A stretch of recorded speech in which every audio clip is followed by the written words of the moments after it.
Rami, now, exactly now, just started the recording. Thank you so much, Rami. Appreciate that. So, guys, enjoy this session 5 of this PMP PMBOK 8 training series. And Rami, today you will have a session with the team and also on Wednesday. So, guys, thank you so much. And I'll hand over to Rami now. Thank you very much, Ahmed. Hi, everyone. Do you hear me, Ahmed? I don't know. Yes, everything There is is good. a We can lag. see I don't know if yes, it's from. yeah, Okay, now you know what? Let me turn off the camera maybe to enhance the connectivity. It will be better. Okay, good. yeah, yeah, So exactly. thank you very much, Ahmed. Good evening, everyone. Assalamu alaikum warahmatullah. So before we dive into today's session, I would like first to thank Ahmed for this initiative. And also I want to take a moment to talk about something that's even more important than tools, certification, or methodology. It's about sharing knowledge. As you said, Ahmed, in our industry, many people believe that knowledge is power, but I truly believe something different. Knowledge shared is power multiplied, because when you keep knowledge to yourself, you grow alone. But when you share it, you grow and you help others grow with you. And this is exactly how strong communities are built. Today, we are not here just to learn scheduling fundamentals or Primavera P6. We are here maybe to share with you my experience, ideas, mistakes, and lessons learned. And let me tell you something honestly. Everything I know today did not come only from books or courses. It came from people who shared with me even their insight. So and that made all the difference. So I encourage each one of you, don't hesitate to share your experience, even if you think it's simple. Sometimes what you feel basic um, to you can break out for someone else. And most importantly, when you leave this session, please don't keep the knowledge for yourself. Share it with your colleague, your friends, your network. This session will be recorded and we will share the record, inshallah, soon. Because the real impact of learning is not what you keep, it's what you pass on. Let's build a community where we don't complete by hiding knowledge, but we grow by lifting each other up. Thank you very much, and let's start our session. Bismillah. So before that, let me introduce myself. My name is Mohammed Rami Tmar, a project controls manager with nearly 15 years of experience in project control across major oil and gas, mining, and infrastructure projects in Middle East, North Africa, Morocco, Tunisia. Currently based on Saudi Arabia within Worley, a global leader, engineering leader. I lead the project controls activity across pipeline portfolio today, ensuring alignment between schedule, cost, risk, and performance.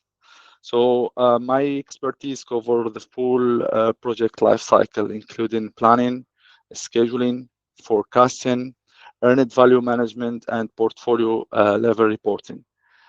I'm also a Oracle trainer, certified provider, and Credly certification partner, where I support professionals in developing advanced skills in P6 and scheduling in general, project controls, best practices, passionate about knowledge sharing and continuous improvement.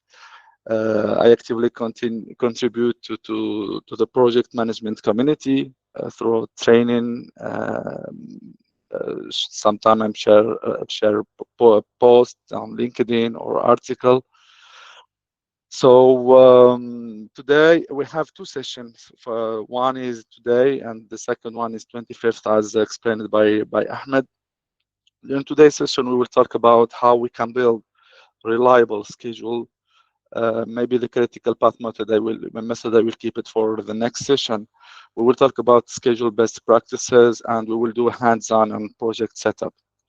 25th March session, we will talk about the critical path analysis and critical path method.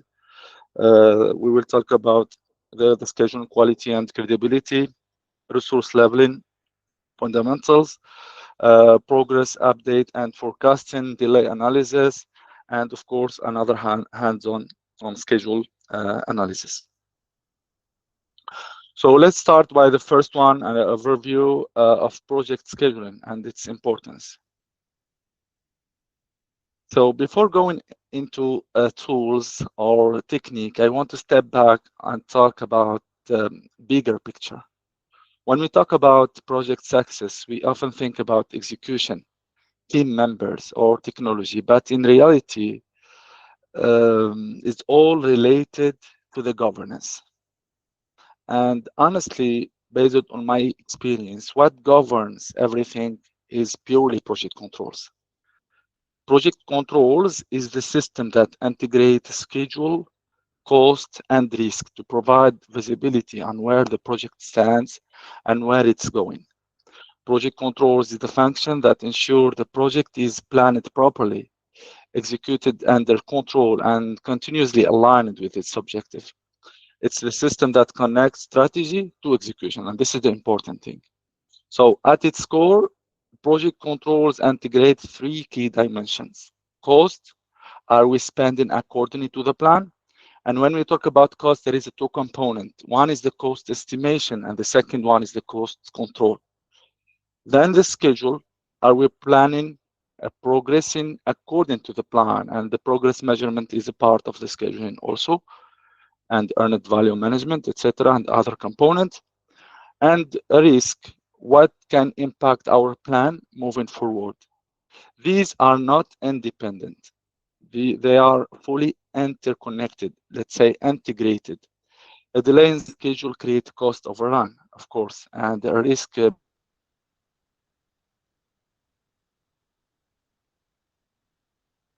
but maybe it can protect milestone.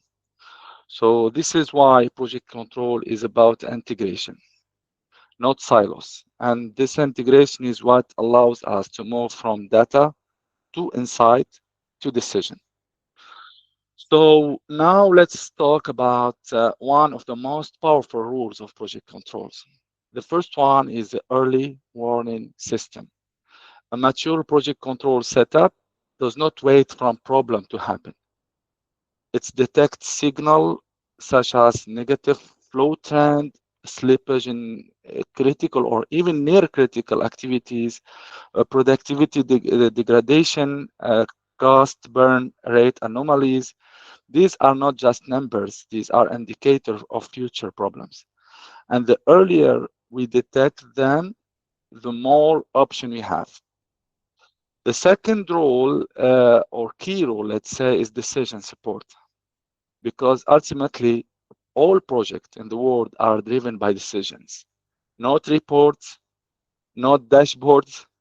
And project controls provide scenarios analysis, forecast predictability, impact assessment. For example, let's say if we change the sequence, what happens? If we add resources, do we really gain time? And without project controls, these decisions are based on intuition. With the project controls, they are based on quantified impact. So the third role, we can talk about performance management.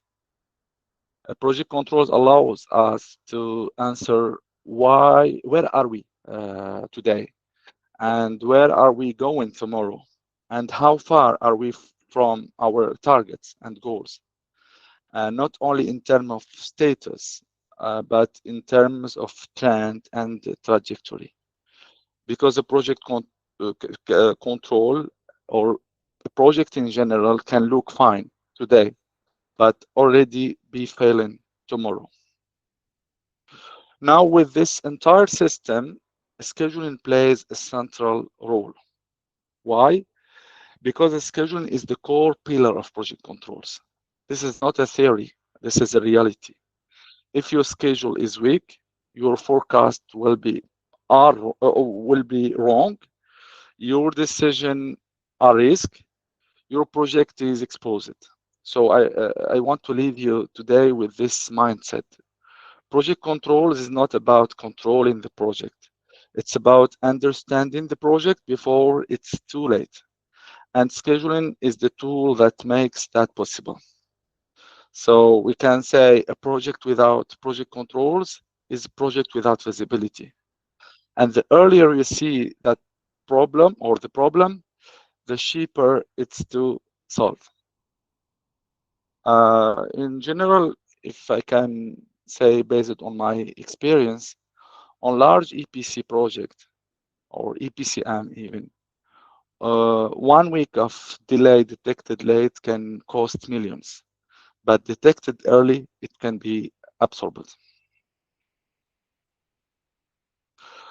So within project controls, we said that scheduling is not just one component.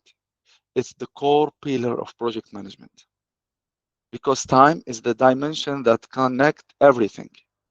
Engineering deliverables, procurement activities, construction execution, resource allocation, cash flow, and cost. Everything flows through the schedule.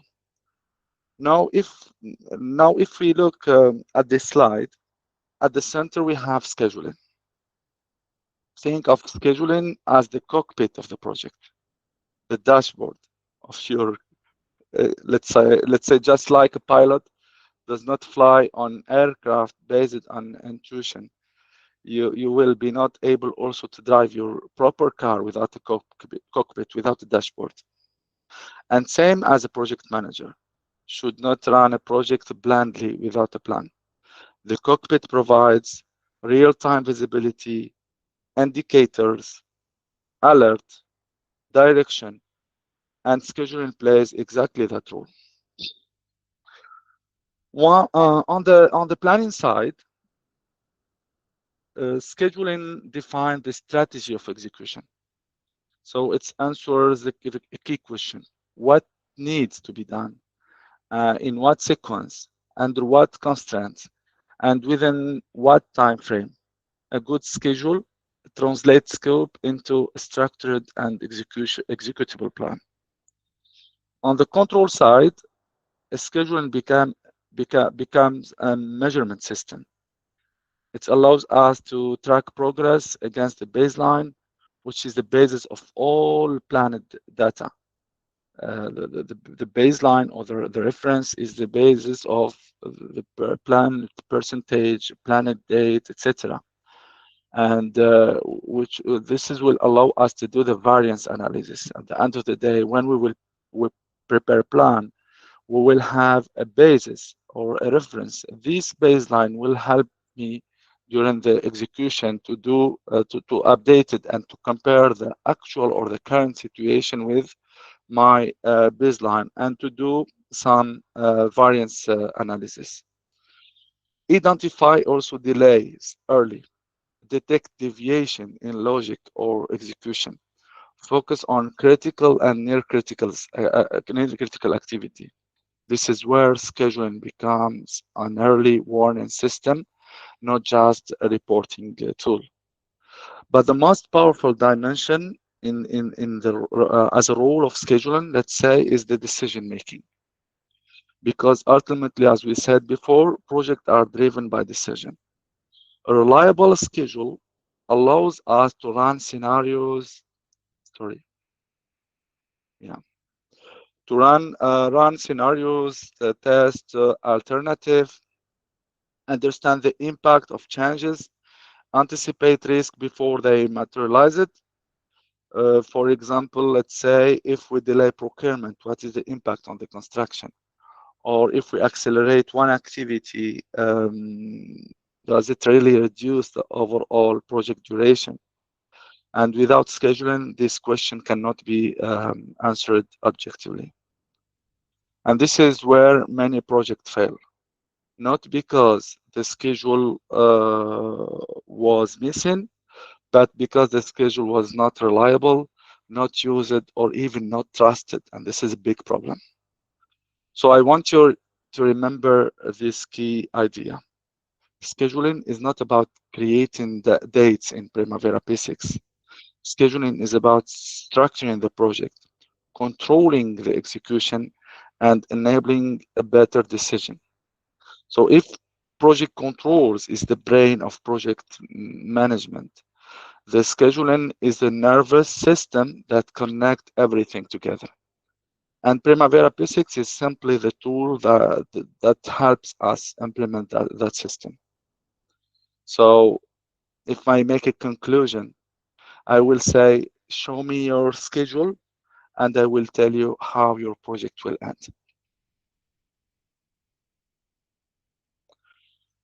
Now that we understand the importance of scheduling within project controls, let's define what project scheduling actually is. At its simplest level, the definition of scheduling is the time planning of project activity. Project scheduling is the process of planning when and in what sequence project activities will be performed to achieve the project objective within a defined time frame. But this is the general definition, okay?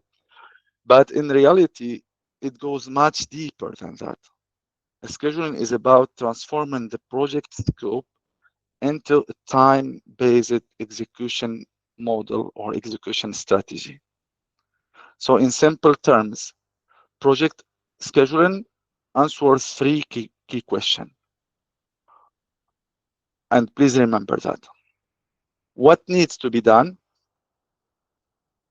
the activities, and in what orders this work will be done when we talk about logic and dependencies, and when will it be done when we convert everything to calendar and when we extract the dates and the durations.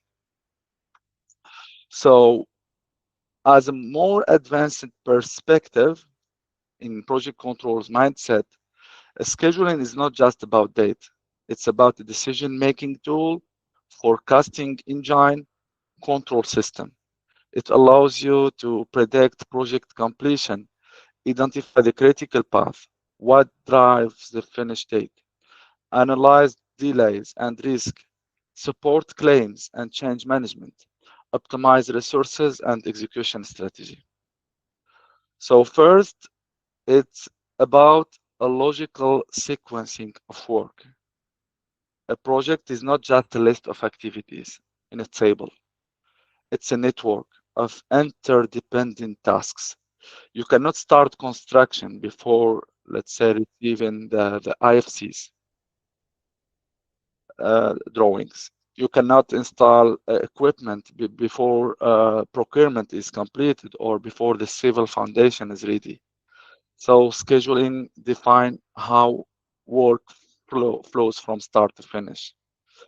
So maybe uh, since my background in this, let's say, 14 years of experience is purely engineering and construction, maybe you will feel that even the examples which will be shared today is related to engineering and construction, and I can see, mashallah, a big number of attendants, and I'm sure that there is various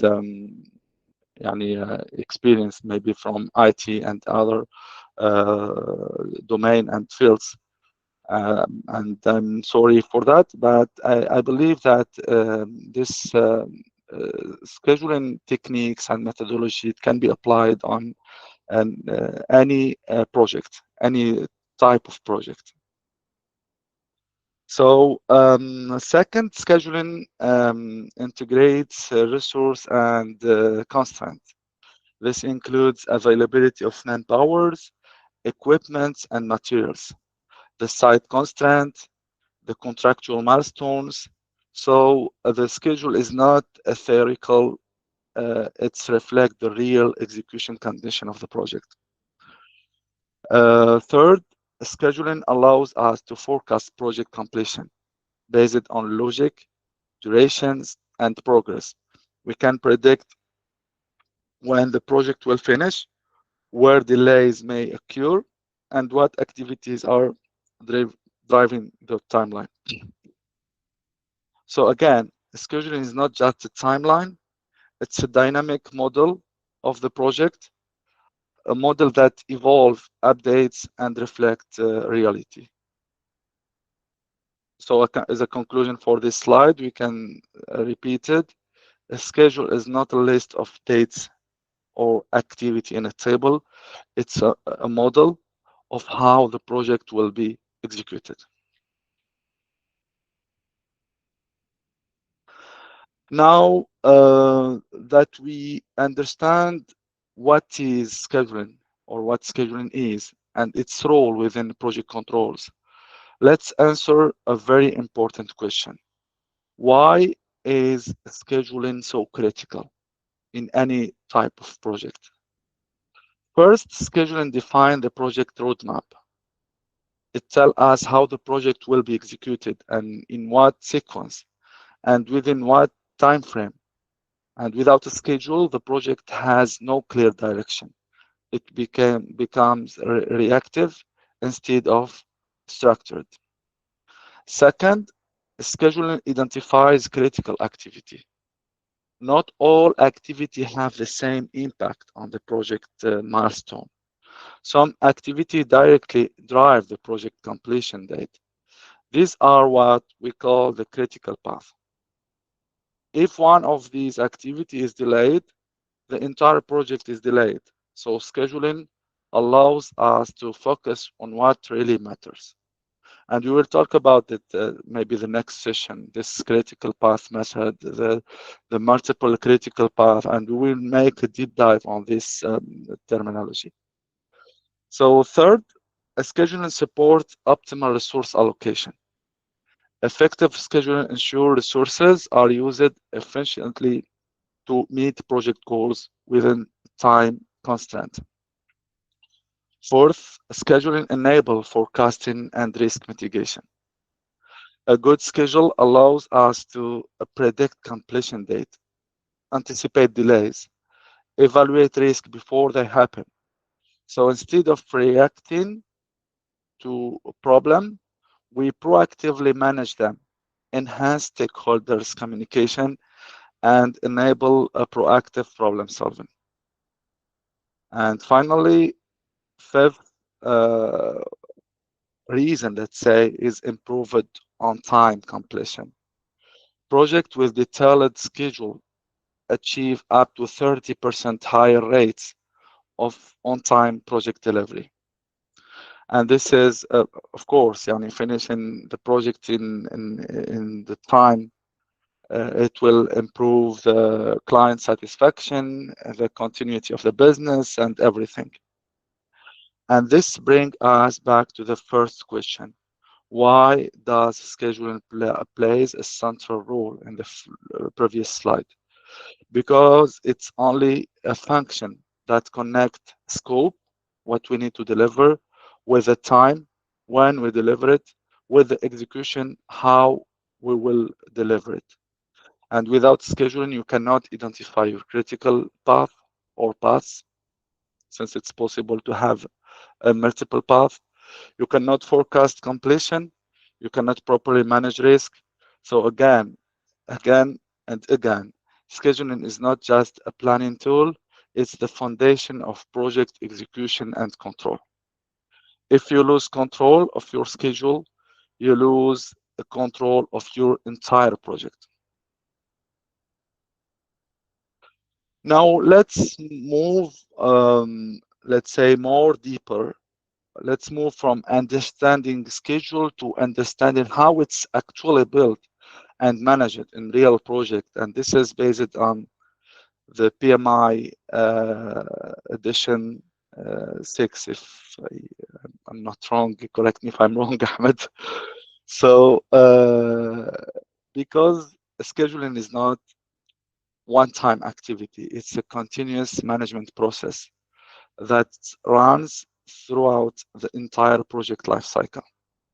So the step one, if you can see here, is plan the schedule management.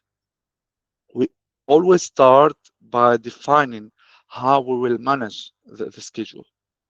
This includes the planning methodology, the level of details, the maybe the list of deliverable or other, if it's engineering, the tools, typically Primavera P6, and defining the calendar, the coding structure, and the reporting format. This step is critical because it sets the rules of the game. And if this is not clear, the schedule becomes inconsistent, sorry, and difficult to control. Second step is define activities. And before that, before this step, there is a step which is part of the scope management. It's the WBS definition, and we will talk about it in the next slide. Once the WBS structure is defined, we break down the work package into activities. This is where we translate scope into executable tasks. Each activity should be clear, measurable, assignable. At this stage, we are building the foundation of the schedule. Step 3 and 4 determine dependency and sequence activities. We will connect the activities using logic. There is where the schedule becomes a network of dependencies. We define predecessor and successor using relationships and like finish to start, start to start, finish to finish, etc. If it's in parallel or not in parallel. This step is extremely important because logic defines how the project will flow, and if the logic is wrong, the schedule is unreliable. And this is very important point here. And sometimes the scheduler will be not able to define the technical sequence of activities. And for that, it's very important, and we will talk about it in the next slides. I'm really sorry, team. I'm not able to read the chat since I'm focused on the presentation. If there is any question, we can keep it to the Q&A session. We will schedule a Q&A session for the end of the next session, inshallah. So please write your question, and if it's related to a specific slide, write the number of slide. And maybe tomorrow or after tomorrow, the next session, it depends on the time frame. We will select maybe 10 or 15 questions, and we will answer all your questions. But right now, in this live condition, it's not easy at all to answer your question in the live chat. And please avoid to send anything not related to our session topic, please. We authorized the chat as agreed between me and Ahmed bin Hamouda, and we believe that it's very important to give you the opportunity to raise your voice and ask your question in case of need.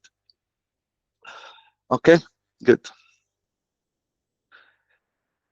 So step number 5, estimate resources. And this is very important step. We determine the resources required, manpower, equipment, materials. And this step links scheduling to cost, productivity, and execution feasibility. Without resources, the schedule remains theoretical. Step 6, estimate duration. Now we define how long each activity will take. and this should be based on experience, honestly. I mean, judgment, expert judgment are very important here, and also based on the productivity rates. In similar work front, for example, historical data, project condition, and even the quantities, of course, the budgeted quantities which will be installed, or the effort of work, if it's engineering, development, or anything else. So this is where realism comes into play. Too optimistic estimation, it's not good. Schedule will fail. And too conservative estimation also impact the competitiveness. And this is a very sensitive subject. Okay, we need to be careful. We need to also estimate the contingency. We need to make sure that we are not optimistic and we are not also too conservative. Step 7, develop the schedule. And this is the integration phase. We will integrate everything, the list of activity, the logic, the durations, the resources, and we generate the baseline schedule. At this stage, we run the critical path method calculation, which we will talk about it in the maybe next session. I'm not sure if we will have time to discuss it tonight. Identify the critical path, analyze float, and validate the schedule quality. This becomes the reference plan for execution, which we name it the baseline. So the step 8, maybe, and I think it's the last one, yes. This is where real project control happens. The schedule is continuously updated with actual progress, and we will compare this actual situation against the baseline, analyze the deviation, the variances. We assess the delays, the critical path will change, the forecast completion. These steps transform the schedule into a decision making tool. So there is an important concept. The scheduling is a cycle, is iteration. And this process is not linear. It's a continuous loop. As the project evolves, activity can change. Logic evolves. Duration are refined. So we continuously monitoring and tracking the schedule, add and analyze all delays events, highlight all potential reason of delay, and issue and document everything during every cutoff, every update. And this will help us in case of any claims or any extension of time analysis. So a key message, a schedule is not something you create. It's something you continuously refine and control. And in a large project, this cycle happens constantly. Every update is not just progress reporting. It's like a reforecast of the entire project outcome, which can impact the strategy and helps the decision maker to take the effective, corrective, or preventive actions. So the quality of your project outcome depends on how well you manage this cycle.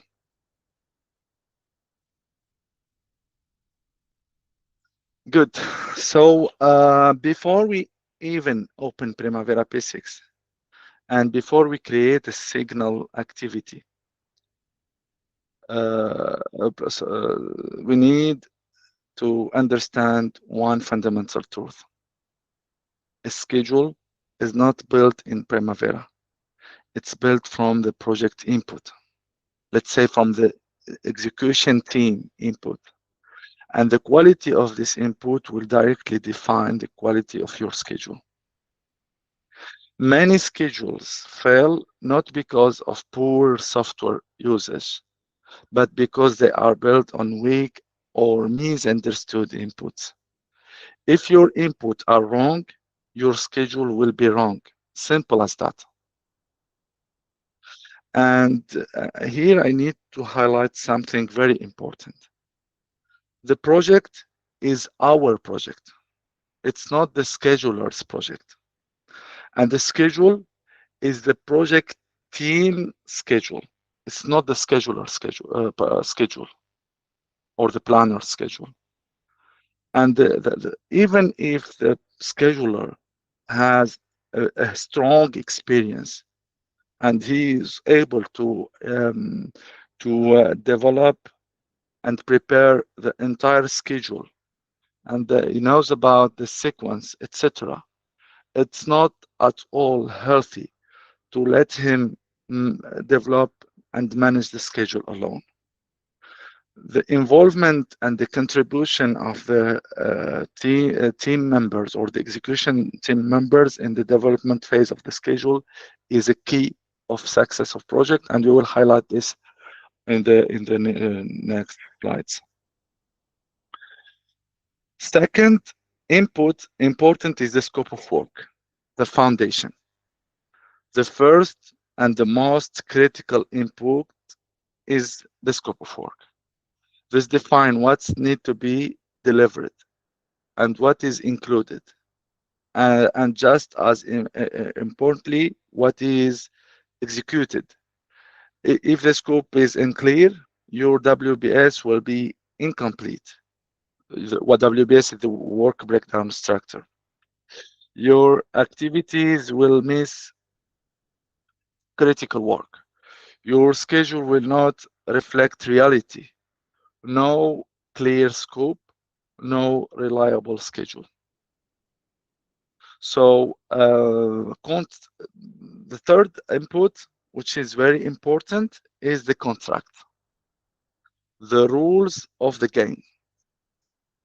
And this is really the second key input of the before, yani, to be able to do the scheduling establishment. The contract define milestone and deadline, the constants and obligation, the penalties like liquidated damages, for example, reporting and approval requirement. Your schedule must be aligned with the contract. Milestone must match contractually commitment. Logic must respect execution strategy, and dates must reflect contractual obligations and contractual milestone. So a schedule disconnected from the contract is a huge risk. It's not a tool. Another input we can highlight the bill of quantities. This is where we understand the volume of work, the scale of activities, the effort required, especially in construction schedule. For the engineering, another approach, we have the list of deliverables. The BOQ help us to define realistic durations, estimate resources, and validate productivity assumption. Without the BOQ, the duration become just guesses, not engineering-based estimates.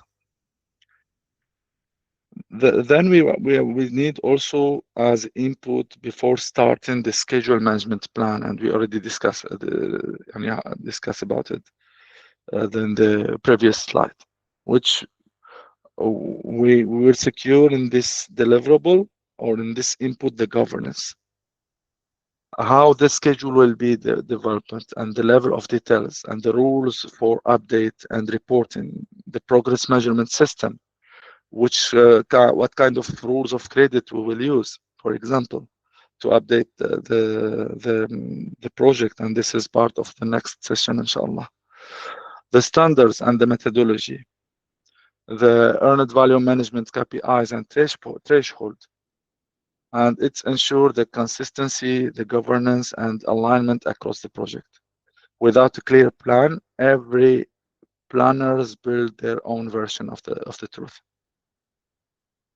Then there is strong transition. We combine all this input, and the scope tell us what to do. The bill of quantity helps define how much effort is needed. The resources define who will do it, and contract define all the constraints and the milestone. And the management plan define how we control it. Only then we can build a credible and defensible and reliable schedule. So Primavera P6 is just a tool, and the real intelligence of schedule comes from how well you understand and structure these input. There is a famous, let's say, statement. We can say it always: garbage in, garbage out. If your input is garbage, your output is garbage for sure. So here, if you can, as highlighted in the framework, based on this input, we will go and define the WBS. I don't know. We already discussed it about. Hold on, please. Let me check. Yeah. We still in the next slide. We will discuss about WBS. Yeah. Okay. So here we will talk about the WBS in the next slide. So the lowest level of WBS is the work package. Okay, and we need to separate and differentiate the WBS level and the activity level is totally different. Okay, and this is one of the key weaknesses of softwares like MS Project. Because the structure or the concept and the architecture of databases are not aligned with the critical path method. And that's why we can confirm that MS Project as a software cannot be a scheduling software. Impossible. And there is even more than 11 weakness. We name it, it's highlighted even in MS Project, which push people and even global companies or multinational to use a software like Oracle Primavera P6 instead of MS Project. We will talk about that in the next slides maybe. So the lowest level of WBS is a work package. And if we go to details into this work packages, we can define activities. And at the same time here, we can identify the resource breakdown structure, the direct and indirect resources, who will do the work. And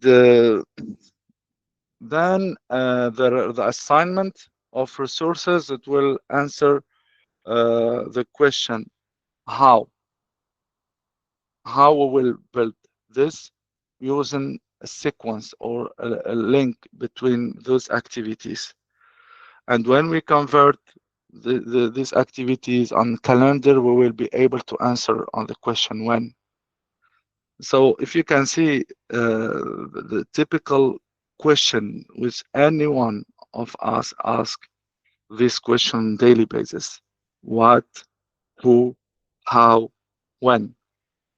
And based on that, we build the famous Gantt chart and the projection of the resource loaded and the cost loaded on the activity level, which will create the histograms of resources, of resource distribution and S-curve, which will allows us to monitor the project.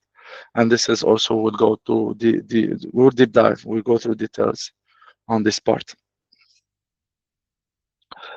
So before we define activities and before we build the logic, we must start within something fundamental: the work breakdown structure, or WBS. The WBS is a hierarchical or decomposition of the project scope. It breaks the project into smaller and manageable component. In simple terms, it answers the question, what exactly do we need to do to deliver? And this is very important. The WBS is not a schedule. It's not about time. Be careful. That's why it's not a part even of the scheduling processes. WBS is a separate mechanism, as part of the scope management knowledge area before. And this WBS is telling us the structure of the scope of work. And why a WBS is critical? Because it's ensure that nothing is missing. Everything is clearly defined. Responsibility are properly assigned. If your WBS is weak, your schedule will be weak. Your cost control even will be weak, because there is a direct link between the WBS and the cost breakdown structure and the cost of account. Your reporting will be unclear. So now there are some key principles to respect. First, deliverable oriented. We structure the WBS based on deliverable, not action. Or I mean, for when we said deliverable oriented, it's like phase, for example, or geographic area, or anything. Like, for example, we will split the WBS level 1 into engineering, procurement, construction, not to do this and to do that, etc. Second is 100% rule. So the WBS must cover 100% of project scope. Nothing should be outside the WBS. And if we forget anything, it will be a problem. And it will require even adjustment on the baseline, and it will impact the full mechanism. At the end of the day, this baseline or this schedule will be used like, how can we name it in English? Like the reference. Everything in this WBS is a part of the scope of work. Everything is not part of this WBS, and it will appear in the future. It's a part of the change management process. It's additional work. Okay. So third, mutually exclusive. Each element should be clearly defined with no overlap between them. The overlap will be on the activity level, not the WBS level. The WBS need to have a consistent level of details. We should not have a very detailed element in one area and very high level element in another level. The balance is a key. That's why we are talking about a level of WBS, like a hierarchy, level 1, level 2, level 3, etc. So if your WBS is not structured properly, your schedule will never be reliable. And the strong schedule starts with a strong WBS. This is a key. And in Primavera P6, the WBS is not just structure.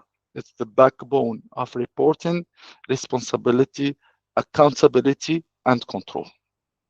This is clear.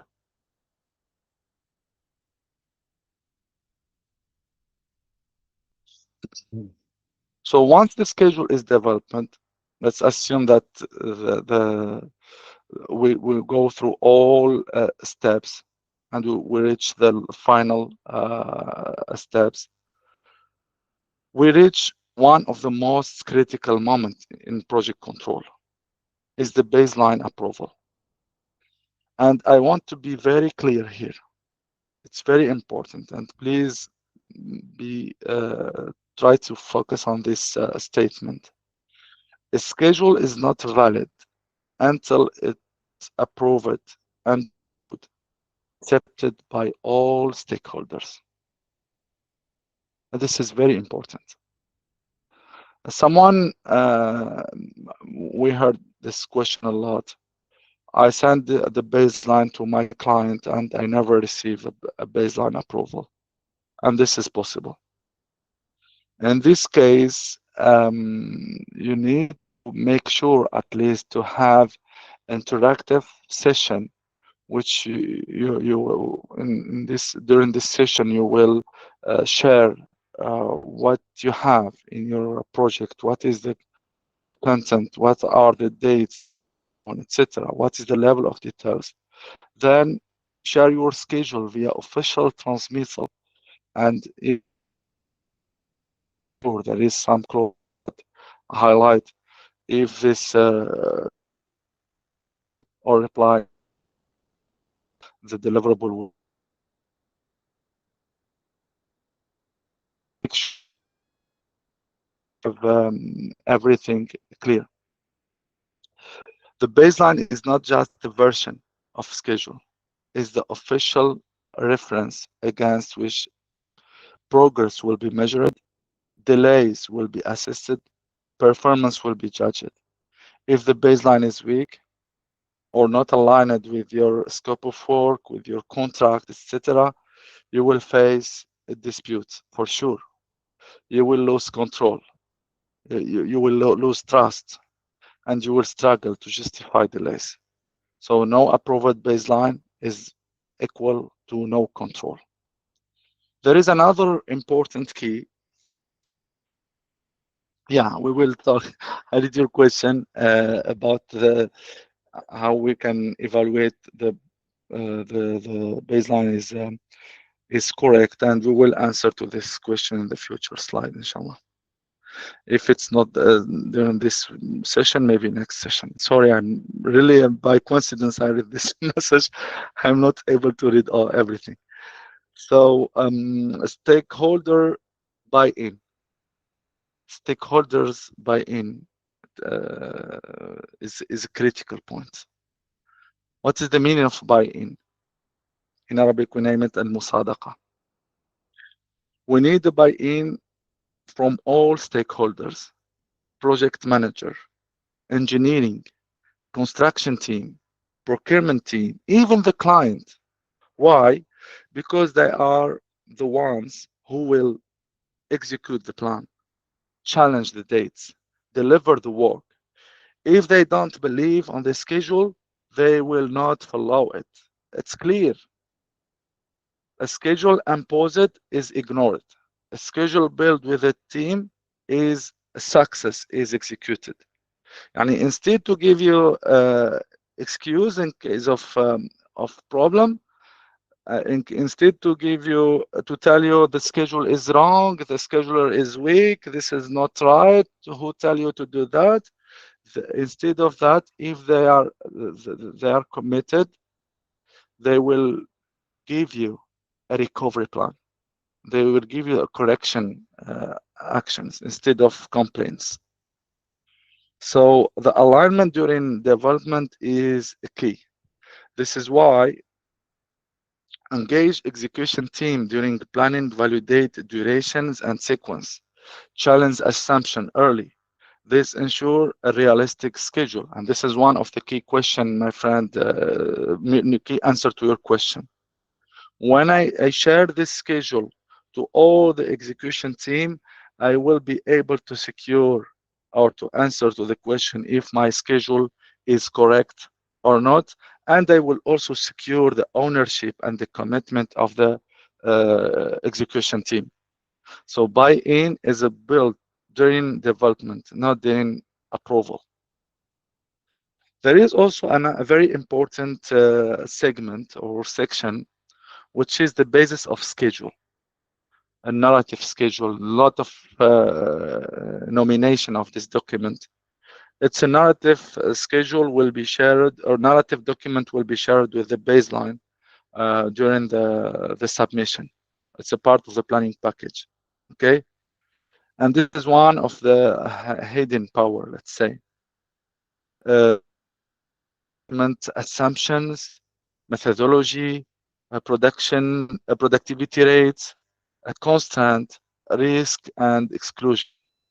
Why this is critical? Because the schedule itself not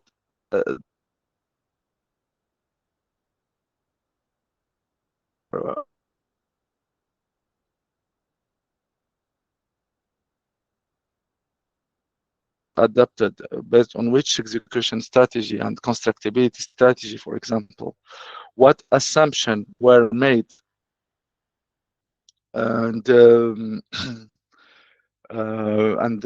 schedule, of course, shows the result, and the basis of schedule explain the logic behind it. And documenting all assumption, it's very important.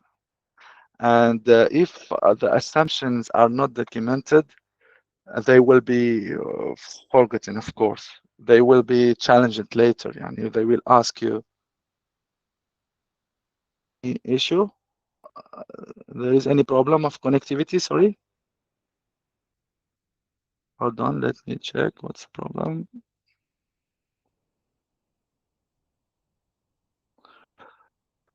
Okay. Okay. Hold on, let me switch to another source of connectivity. Sorry for that.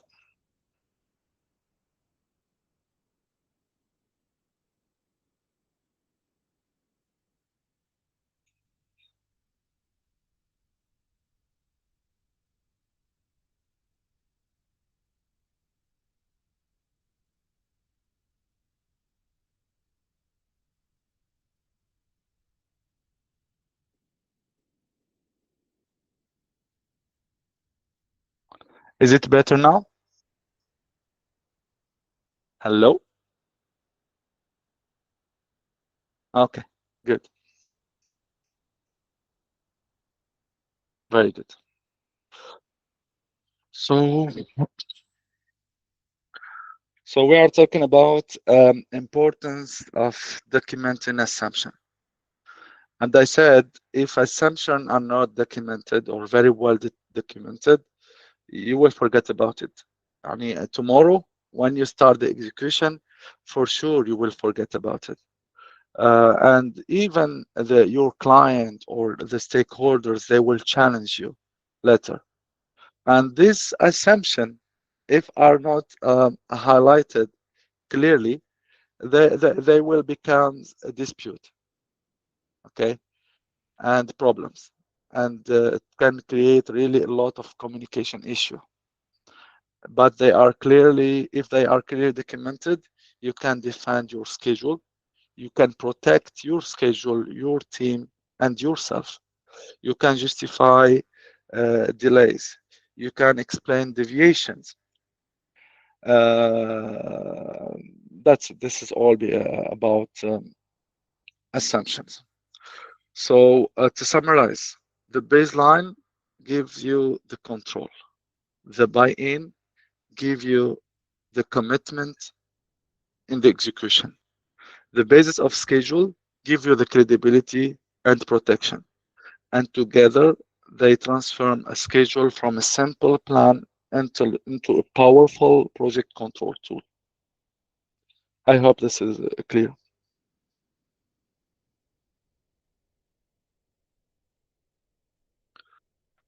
So this slide, I like this slide. Usually, it's a reverse slide. So what is the target? And what is the main goal of project control, Shabab? The main goal is the early warning sign. And analytic skills is a key for project controller. Okay. So if the project controller is not able to provide the early warning, there is no sense of project control. Okay. And to have to be able to generate, let's say, and detect early warning sign, you need to have a strong dashboard, integrated, let's say, dashboard. And to have an integrated dashboard, you need to have a strong monitoring system. And to build a strong monitoring system, you need to have a good schedule. And to build a good schedule, you need the scheduling workshop. You need to secure scheduling workshop and collective effort. And this is the key. Oof, this is a very strong topic now, and very important topic. Okay, why we are not talking? We will not talk about why scheduling is critical. Is already we already discussed it about that. But now, why most schedule fails? What are the common pitfalls of the schedule? And this is a problem. This is a big problem, Shabab. The reality is schedule phase before even Primavera P6 is opened. Hello? Hello. There is a problem? Okay, good. Okay. So many projects have a schedule, but very few have a reliable schedule. Yani we build the schedule and we keep it decorated in wall, or in our desk, and this is not healthy at all. And there is a lot of reason for that, and we can highlight some. For example, first one, and it's already highlighted in the previous slide, no clear WBS structure. If the WBS is weak, activity are not well organized, scope is not properly defined, responsibility is unclear, and the schedule loses its foundation and the trust. Second reason, poor logic. This is the most common issue. Activity are not properly linked. Relationships are missing or incorrect. So the schedule becomes just a list of dates, not a logic-driven model. And if the logic is wrong, everything else becomes meaningless and misleading. This is very, very important point. There is also the overuse of constraint. This is a big one. Instead of building a proper logic, people force date using constraint. And the result, the schedule look correct, but it's no longer dynamic. It cannot react to the change. You cannot even detect the delays, the potential delays.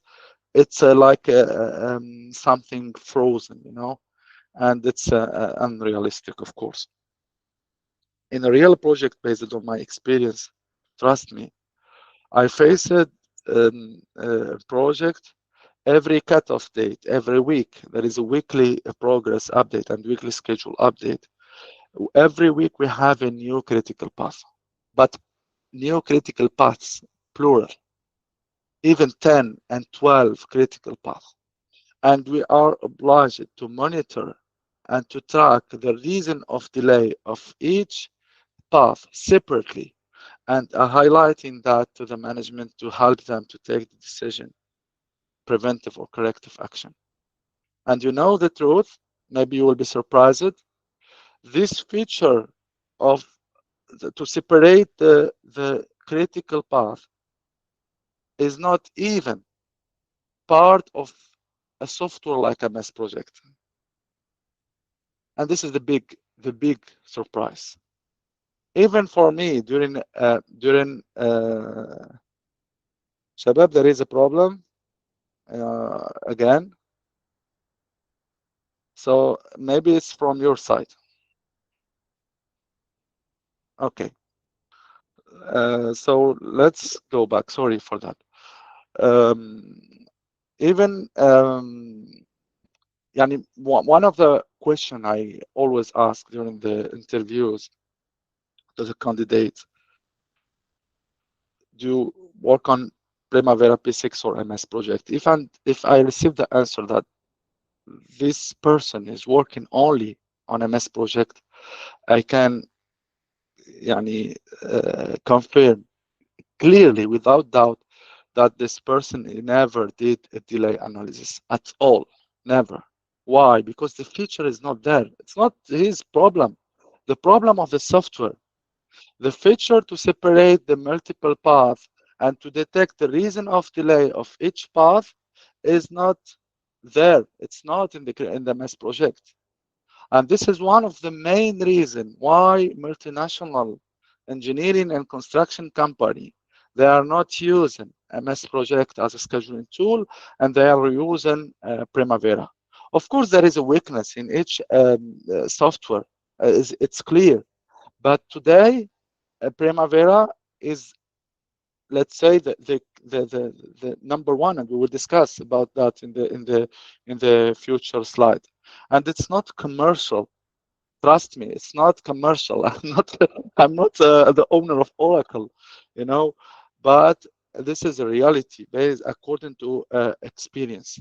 Okay, good. So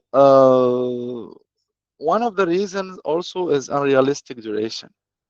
Sometimes duration are too optimistic or copied from previous project without even validation.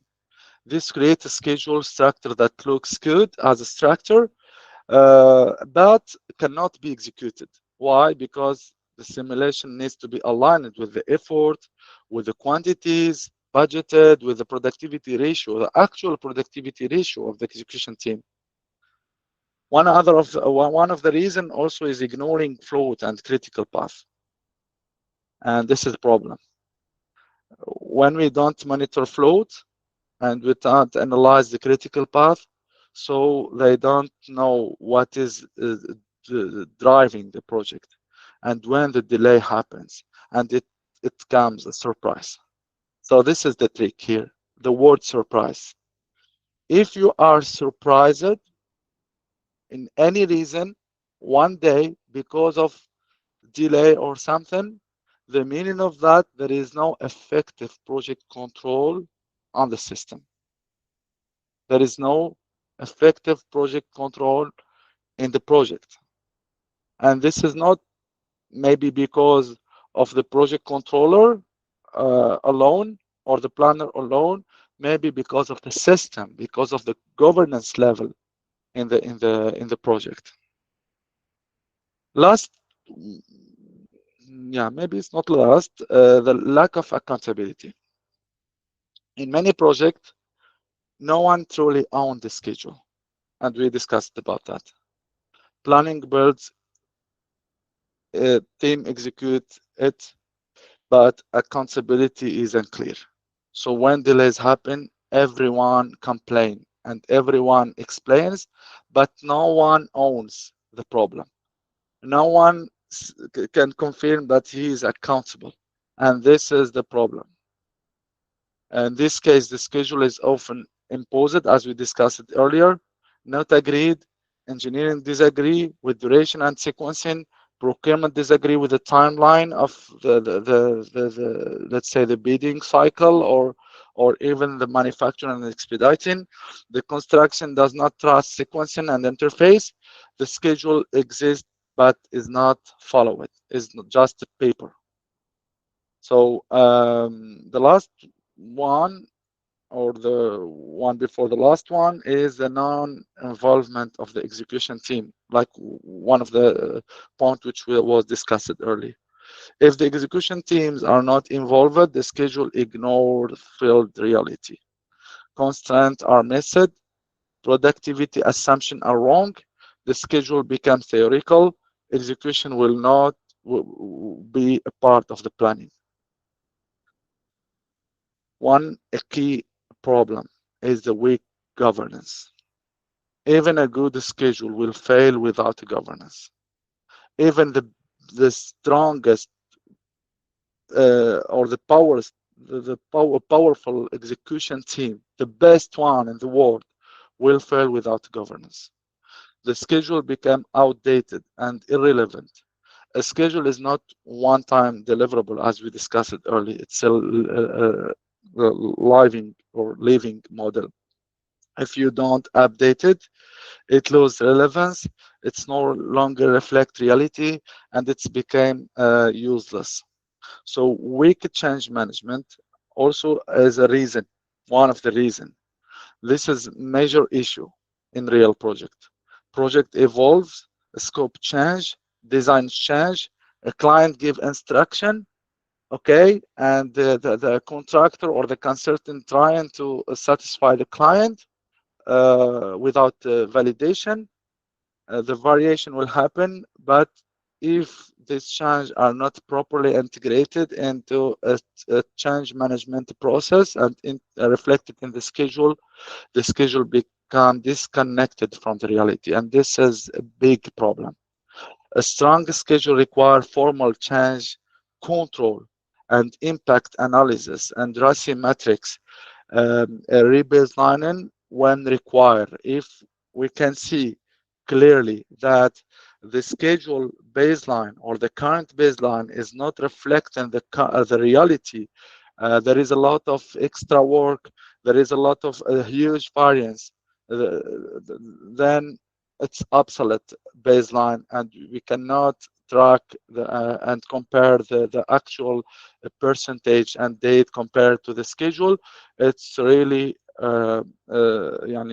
important to request a rebaselining when required. And the final consequence of all of that, people stop trusting the schedule.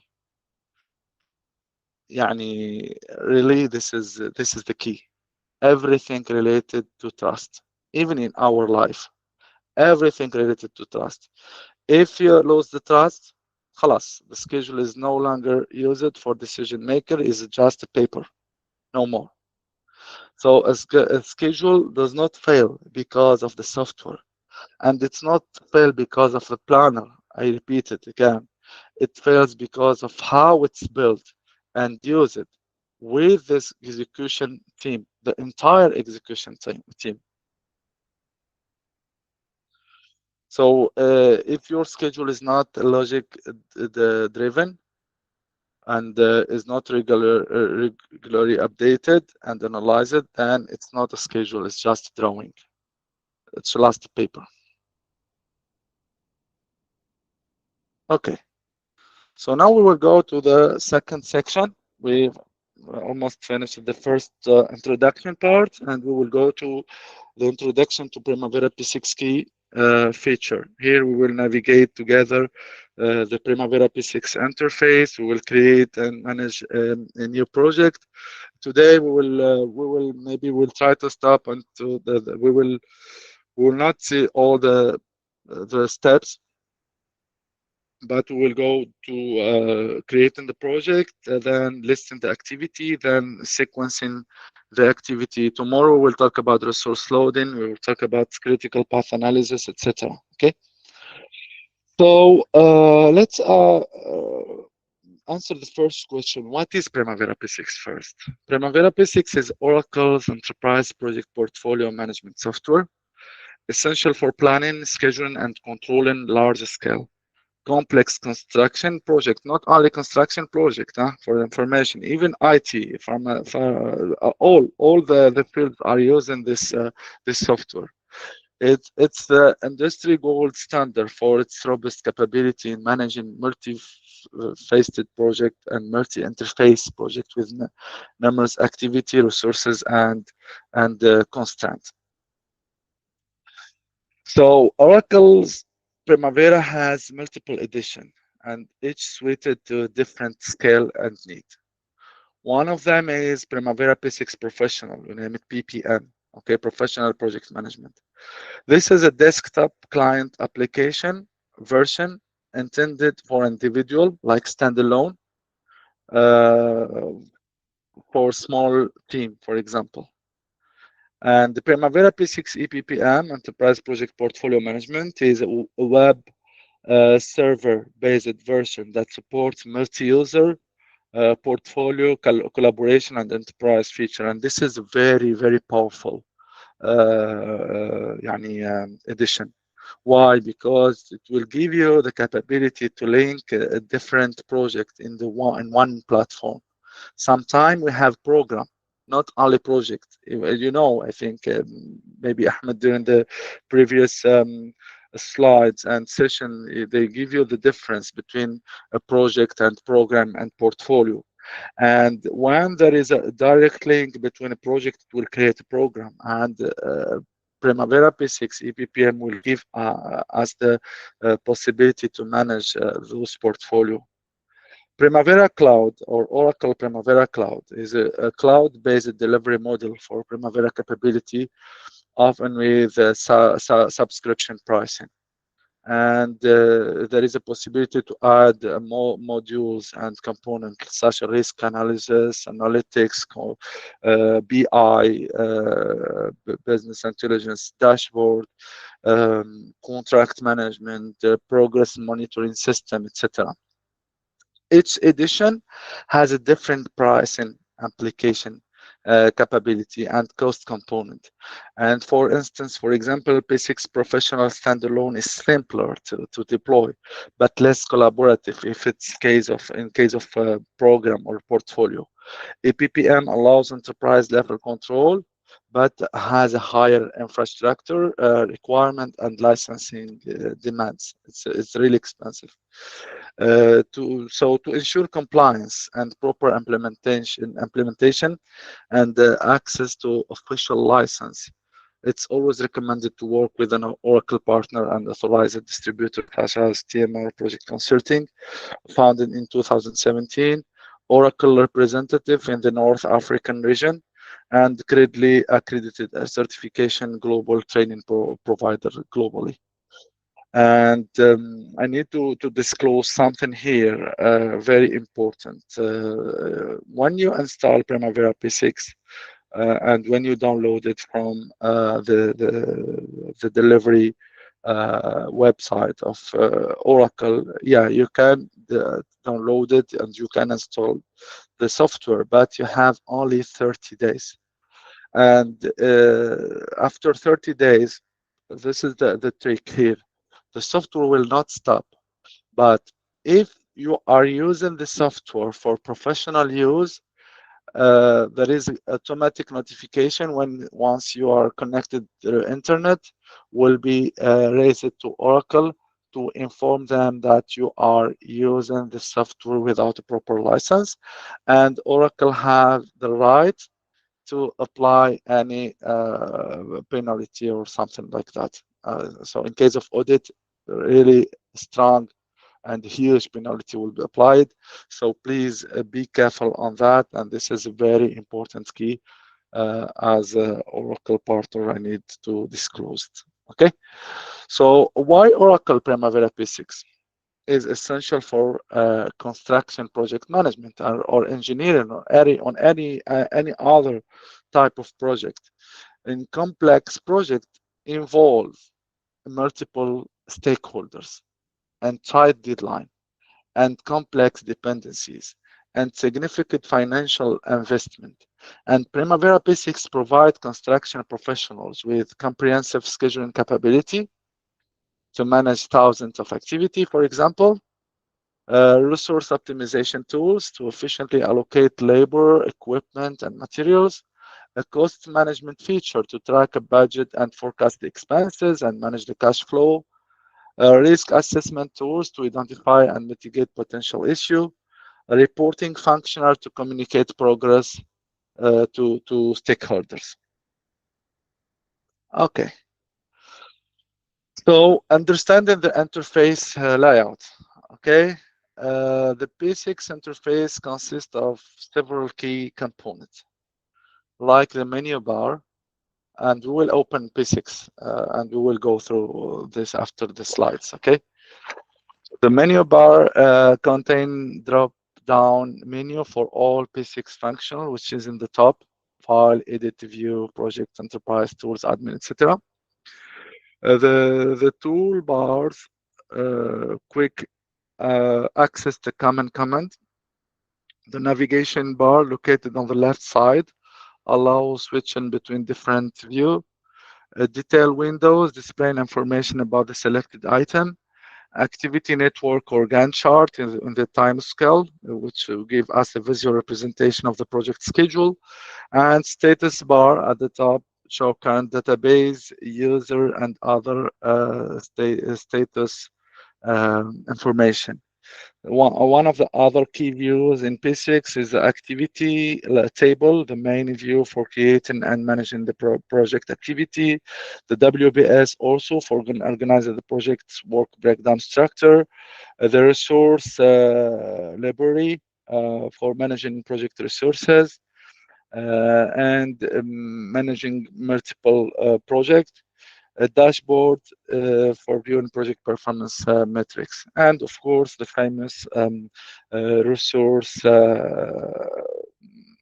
analysis, graphs, table, spreadsheet, and histogram. We will go through these details.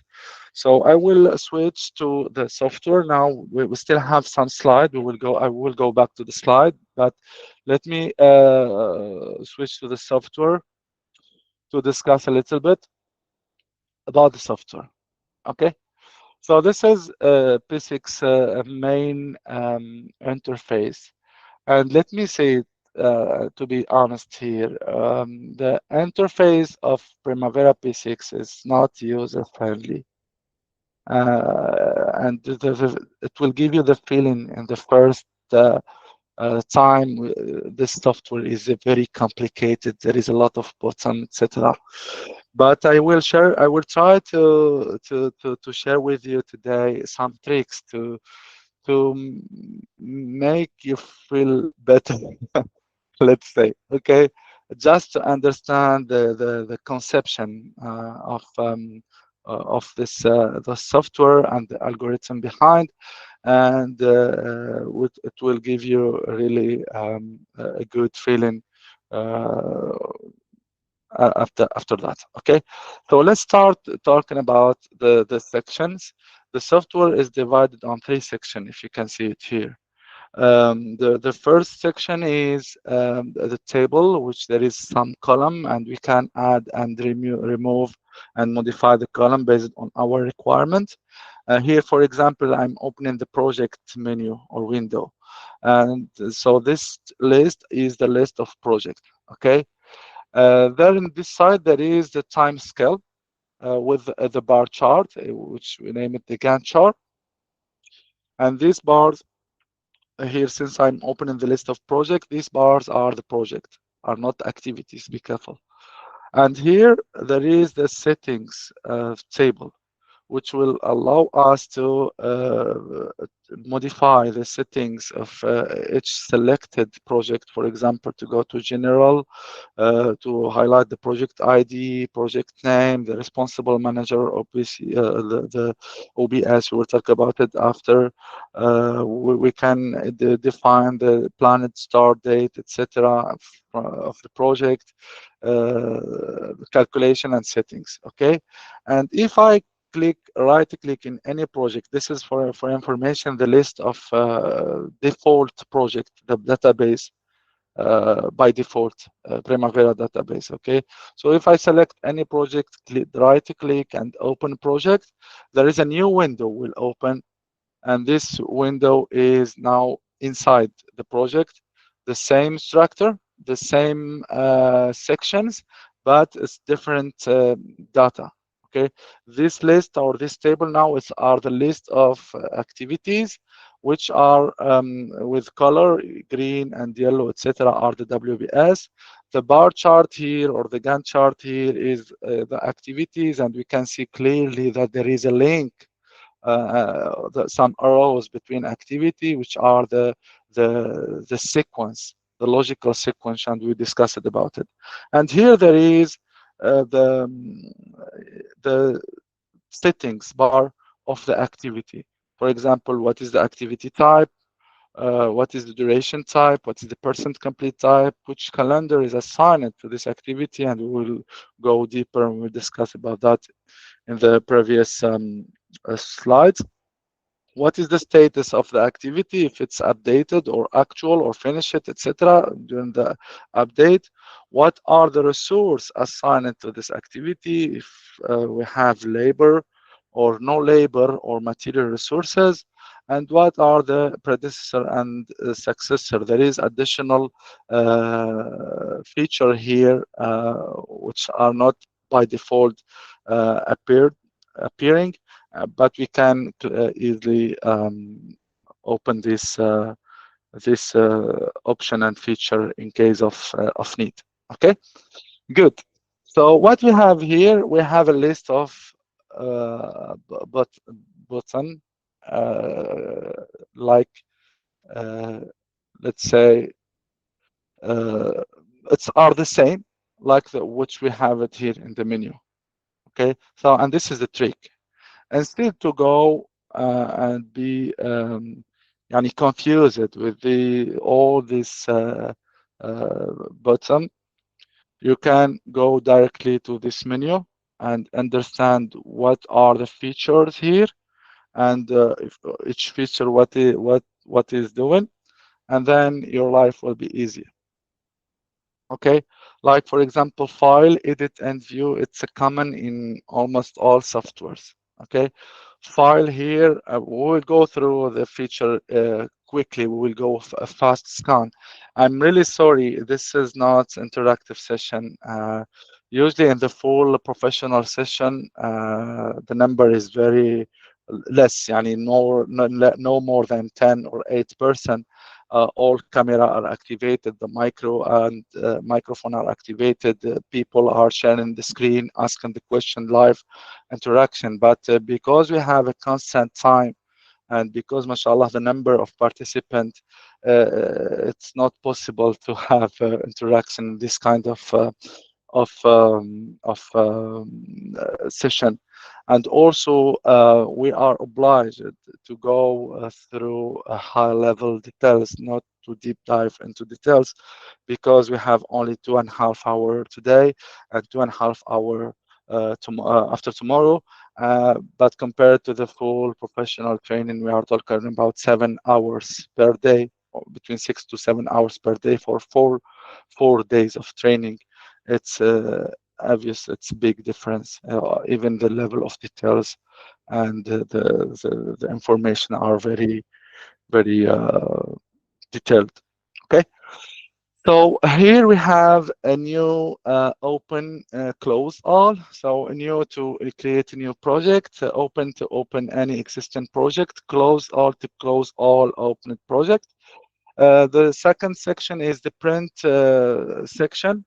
And this software, Primavera P6, is not like Excel or MS Project or any other software which you can save as PDF, and you save the PDF in your desktop and you use it. No, this software, since it's linked to a database, even if it's standalone is linked to a standalone database, the concept of saving is not there at all. When you modify anything, the modification will be automatically and systematically saved on the software and the database. Okay, except all what is related to the graphical or graphic interfaces, like the color, the columns, etc., the logo of your company, the logo of your customers, the project names in the layout. All this can be saved as a layout to use it in the future. But everything related to the scheduling is not, you cannot save it. It will be saved systematically. And for that, there is no this feature of save as, etc. So what is the option we use it is the PDF print creator. We can, of course, now it's default option in all Windows.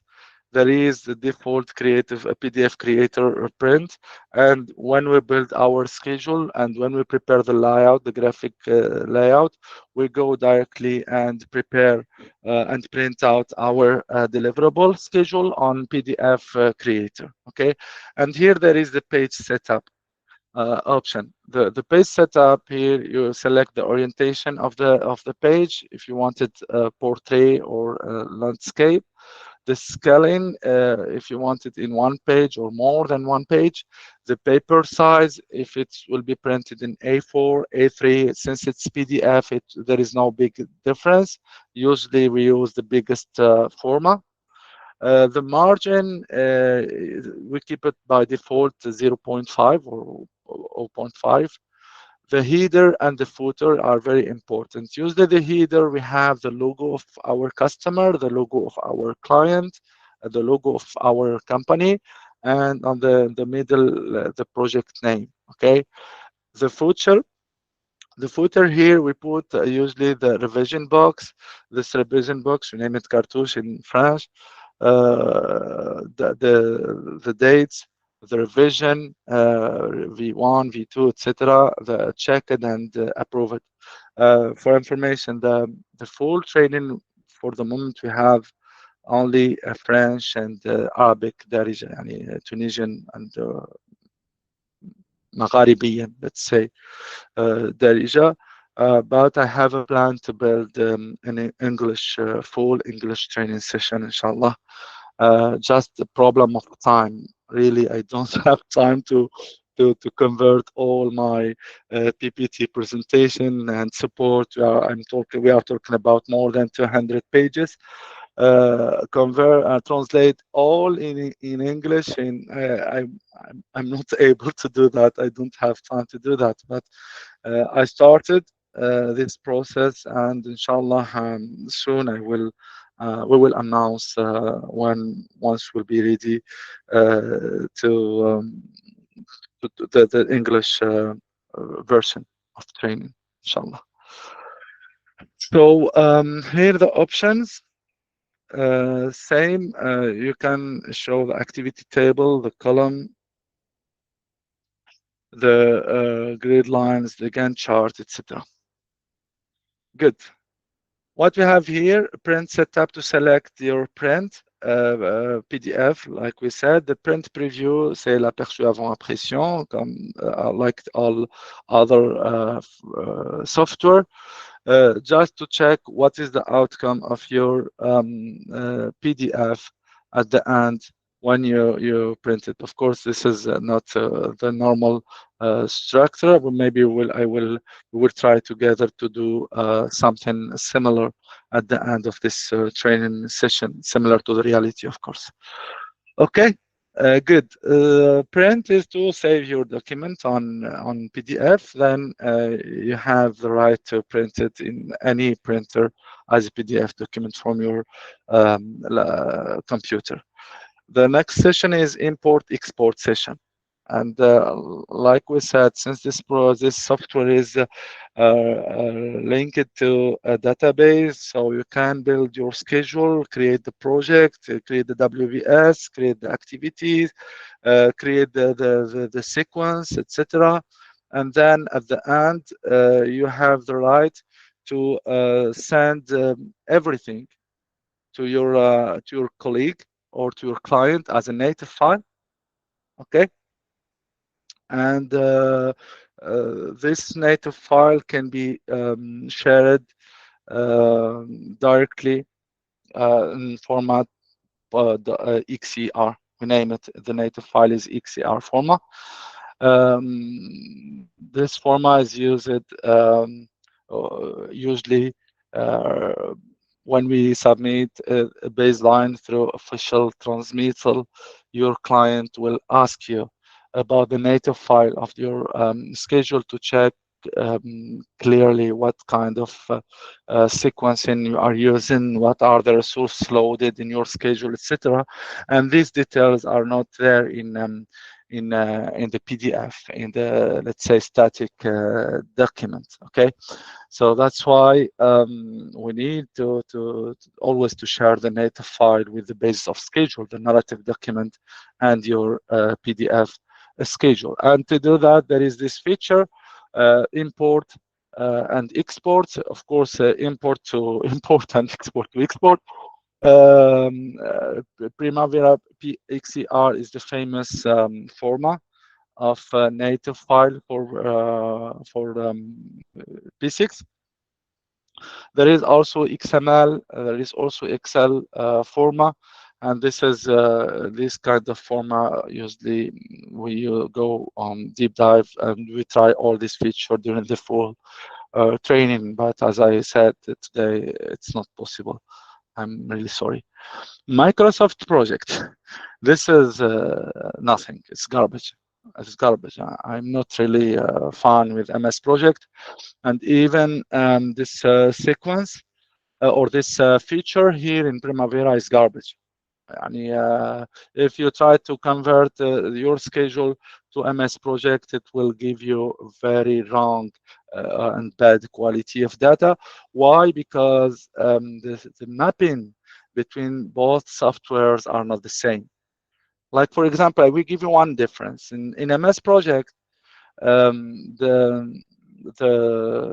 is the structure of activity and sub-activities. But in Primavera, there is WBS and activities in two separate tables, and this is this is a big difference. Okay. Sorry, can I take a screenshot? Mashallah, I can see there is 300 participants today. So if I can take a screenshot quickly, please.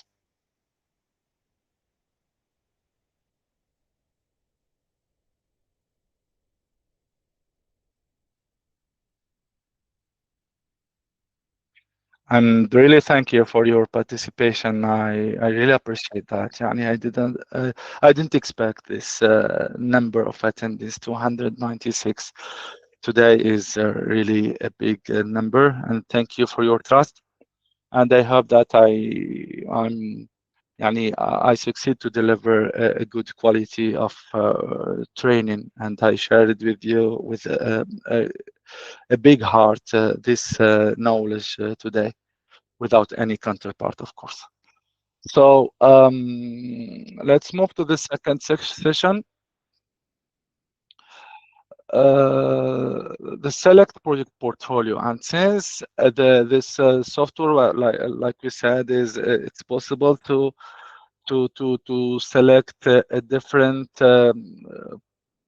assign or create a portfolio. And I mean, you can create the project, okay, and you can group your project based on the business line. For example, I will group all oil and gas project in one portfolio, all energy project in one portfolio, all data centers and IT project in another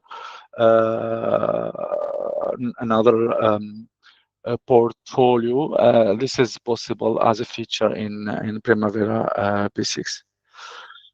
Good. So the second menu is edit, and edit is really something typical and something which you can find it in any other. Yeah, the code appear in not yet, not will appear inshallah, Ibrahim. We need you with us. At the end of the session, the code will be appeared. So stay with us. Okay. So and to be honest, team, I expected to have maximum 100 participants, and even I discussed it with Ahmed. I informed him that I'm ready to provide 100 gridly fundamental badges for the participant. And now it's more difficult, even the selection. How can I select this 100? I don't know how, honestly. I will discuss with Ahmed. And I don't know, Ahmed, if you are here. You can hear me, but we need to think about it, how we will share this gift at the end of our sixth session, inshallah. Okay, so the first one is Control Z, undo. This is typical feature, but don't trust this feature in P6. Don't trust it, because when there is a problem, you will find it gray like that, and this is one of the weaknesses. Before P6, I remember in the beginning of my career, we working with another software, P3, and even before that, it's Short Track. And using and P3 is Primavera 3. Before even Oracle bought this software. Like you are painting in wall, and you don't have any chance to do any modification in case of mistake. And this is a problem. And when this P6 was we received the new version of P6, and we saw that there is a Control Z option. Everybody are celebrating this moment. It was really a big thing for us. But to be honest, until today, it's not working properly. So be careful for that. Okay. Uh, there is also the cut, copy, paste. It's simple feature. Plus add, delete. This is to add and delete any menu if you are opening the project. So you will add and delete project. If you are opening activity, you will add and delete activities. WBS same. It's depend on what is the window you are opening, and this is will work based on this window. Okay. The third one is dissolve, and this is only related to activity, of course. And this is one of the safest the suppression feature in P6. When you want to delete any activity, my advice to you, you never delete activity with delete this option. No, you always use dissolve. Why? Because let's give you as a quick example. For example, we have three activity, A, B, C. A linked to B and B linked to C. Okay. There is no direct link between A and C, but in the middle, there is a predecessor which link A to C. So in reality, the path is linked, but there is no direct link between A and C. A linked to B and B linked to C. If we delete if we use the option or the feature delete and we delete the activity B, activity A and activity C, the link between both activity will be completely completely deleted. So activity A and C will be in parallel. But if we will use dissolve, the activity B will be dissolved instead of deleted, and the link between activity A and activity C will be there. And this is very important when we have a big schedule of thousands of activity. And if you will delete any activity and then by mistake you will forget about the sequence, the proper sequence of this activity or the predecessor of this activity, it will be a big problem, and it can create surprises of multiple paths. Tomorrow, when you detect this wrong link and you will correct it, you will try to correct it. There is a risk to make a huge slippage on your overall schedule. Okay, so there is a sign here. I need to hurry to accelerate a little bit. We still have, I think, 45 minutes. I need to accelerate. So assign here to assign resources to activity, assign activity code, assign predecessor and successor is one of the feature which we will discuss about it after. Select all is select all, control A, control F to find any word or specific thing, and control R to replace. Spell check is garbage, not working properly. So user preference here, it's the preference of the user. Okay, so and to be honest, I advise you to keep everything by default. Don't touch anything. Don't touch anything. We are working with the default configuration since years, and there is no issue. There is no problem. Okay, there is some minor modification, especially in the admin preference. But don't touch without any real need. Don't touch the settings of the software. I advise you. Hold on, please. Something happening. Okay.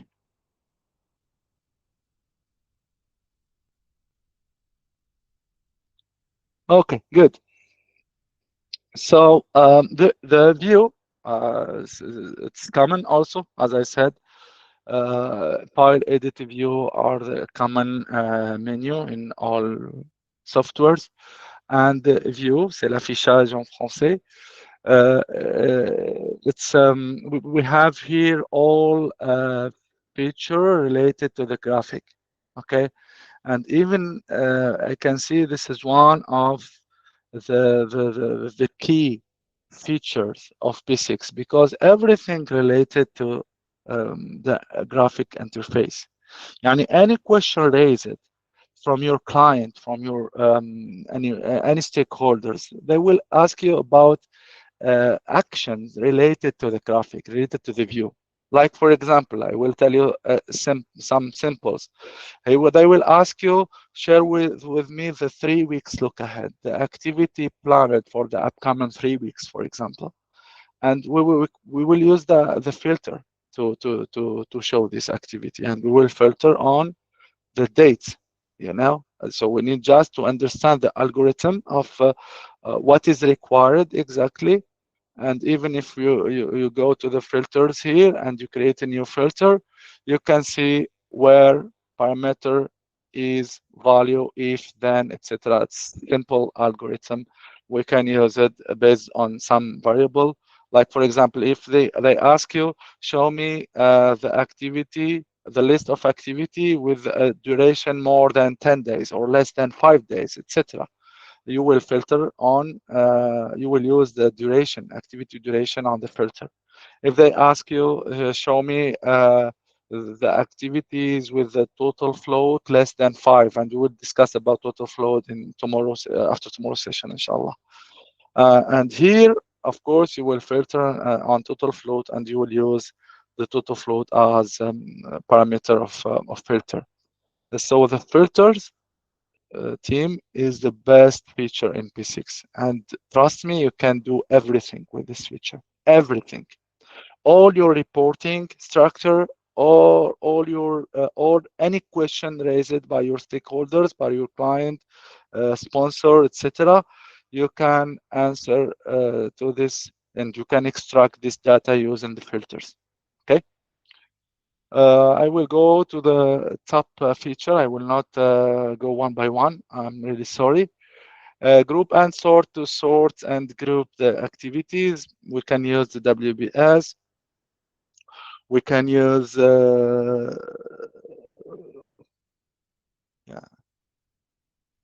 yes, yes, this is what we said. Don't use delete for any activity. Instead, use the solve.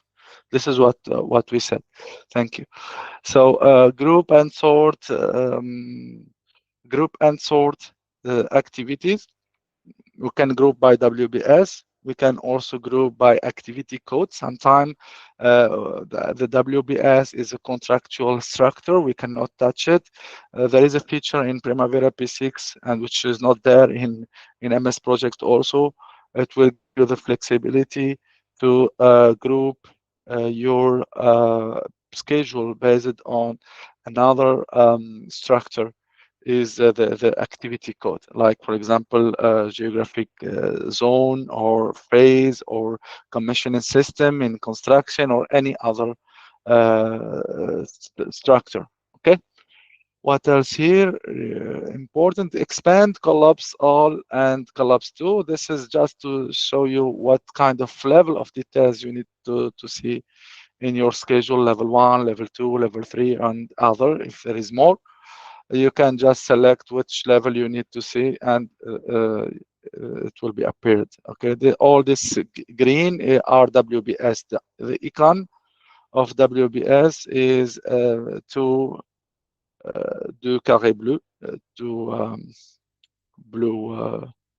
Let's see, I forget about it. Anyways, then the activity, you can see is a blue bar or gray bar. It depends on the status of the activity here. Okay, or red bar if it's critical. So this is what we have in the view. Let's move to the admin. Admin. This is the admin part for the software. Exactly, Karim. Squares. Thank you. Thank you, Karim. So the admin preference, you use it the same here. Please don't touch the keep it by default. Keep it by default. Just one minor modification here in the parameters. Starting day of week by default is Sunday. I think the software was uh, developed for Gulf country in the past. So if you are not in the Gulf country, you need to put it on Monday as the first week of day. Then other, keep it, please. Keep it just in the earned value feature. Here we can put at complete value with current dates. There is a huge explanation here, and honestly, we don't have time to do that. No, really, sorry. Even the earned value management system, we don't have it in this training session. And from a project control perspective, it's very important to understand the effective uh, or the importance of the earned value management. It's not like a simple presentation in no, we need to reflect it in a real case project and to understand the different scenarios, especially of the estimated to complete and estimated at completion in case of the different formula, CPI and CPI and SPI. It's part of the PMP, I think, training, but in our training full professional training, we go and we make a deep dive in the earned value management system, since it's the pillar of the project management, the progress measurement, sorry, system, and the forecast calculation, and everything is based on the earned value management system. Good. So here, industry, as by default, we put engineering and construction. This is nothing. This is just a feature for Oracle to understand the users which are using the software are part of each industry section, engineering and construction, or government, aerospace and defense, or high technology manufacturing and other, or utilities and oil and gas. Okay, so next, sorry. The currencies here is to manage the different currencies. There is some currencies by default, like for example, for Tunisia, there is no Tunisian dinar. For Morocco, there is no Moroccan dirham. Even, I don't know, Real Saudi is there or not. So we can add any currency, and we can configure the exchange rate based on a dollar, and that's it. One of the weakness of the software also, there is no automatic exchange rate update for the standalone, and even for the EPPM, except the Primavera Cloud, I think they added this feature of the exchange rate. Last one in admin is admin category. This is just to configure the by default menu on the software. And this is usually we use it in some advanced features, but the common one we use it is unit of measure. When we create the resources, we discussed it, I think, about resources, that there is three type of resources. One is labor, the second one is non-labor, like all yani engine, like crane and other, and materials. Okay, and the unit of measure of labor and non-labor is common, is hours. Okay, but the materials unit of measure it depends on which we will use. Can be يعني square meter, kilogram, ton, linear meter, inch dia, any يعني material will be used as resources. Here we need to add all unit of measure in the software, which are not there by default. Okay, good. So let's go to tools, enterprise, and project team. Maybe even if we don't have time, We will continue, inshallah, Thursday, and I will try to make sure to complete the entire program, inshallah. We have only 30 minutes. I will try to accelerate. Normally, in this stage, we need to be able at least to show you how we create the project on the software, how we create the WBS, and how we create the activities, and how we make the sequence of activities. All this is a part of today's program, but I think it's impossible. But anyways, we will try to find, inshallah, a solution for that. Okay, good. So tools is the main, let's say, menu of the software. And here, to make it easy for you, we are using only two special, or mostly two feature. One is the schedule. Schedule is the basis. Schedule is to run to calculate the dates, to calculate the floats, etc. To run the critical path method, which will be discussed, inshallah, during the next session. Okay. The second one is the report. We use the report sometimes to extract some spreadsheet data, like the distribution of cost, the distribution of man hours, the distribution of quantities on activity level by resources. This is mainly when we use report. But using the standard generic report of Primavera P6 is ugly. Really, it's not a good report. Yeah, the Oracle, they did a huge effort in the clouds part, Oracle Primavera Cloud, and they prepared even dashboards, BI dashboard, etc. But in this version, Primavera PPM and EPPM, we make our proper our own report with a simple link with Power BI, Microsoft Power BI, for example, to build our reporting. We are not using, honestly, the reporting feature of Primavera P6, to be honest. Okay, good. What else here? Top-down estimation was deleted in the last. It's an old option. We don't use it now, and it was even deleted in the new revision of P626. Good. What we have here, we have a project and enterprise. Okay. For why we have a separate data for project and enterprise, because there is a data related to the enterprise. We name it enterprise data, and there is a specific data related to the project. We name it project data. And to make it simple and easy, everything shared between several projects, we name it enterprise data.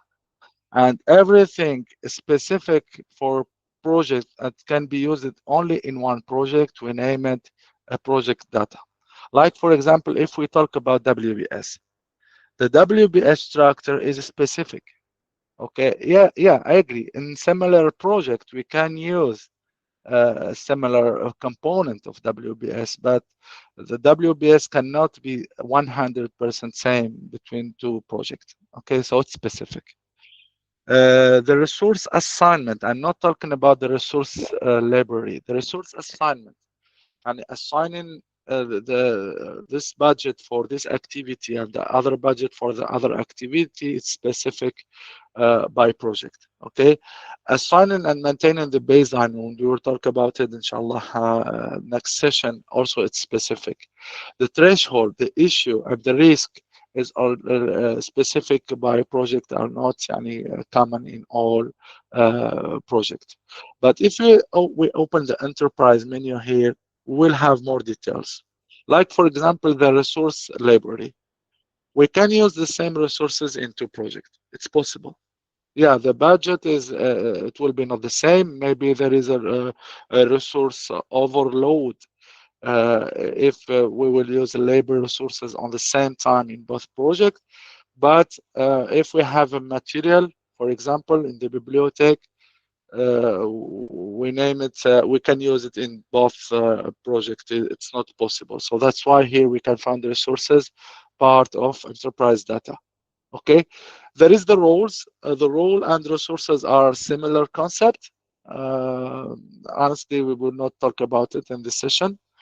OBS, organizational breakdown structure, is mainly used to define the access, the access on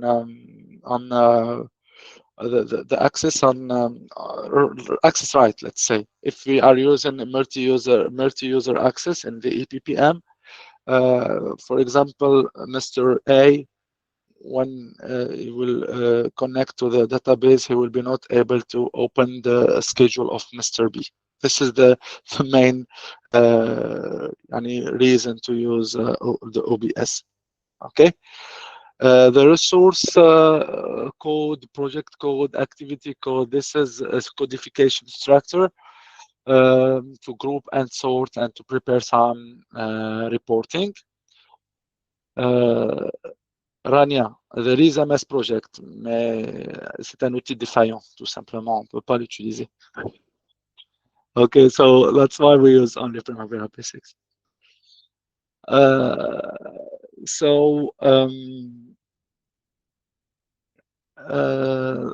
What else? Calendars, yeah. Calendars. Calendars is the enterprise data feature. Because we can use calendar in two different projects, we can use even the same calendar in two different activity.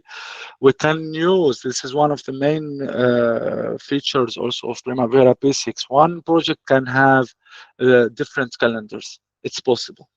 Okay. The resource shift also. There is a feature to use the double or triple event shift in Primavera P6. The activity steps template. This is, we name it in English, and our project control is the rules of credit. The rules of credit is one of the best practices used to measure the progress. Like, for example, if we do this step in this activity, I will earn 20%. If I will do the next step, I will earn a cumulative 40%. If I do the third step, I will earn 60%. If I do the step number 4, 80, step number 5, 100%, when it will be after the reception to the client, for example. And this is, we name it in our project control word, rules of credit.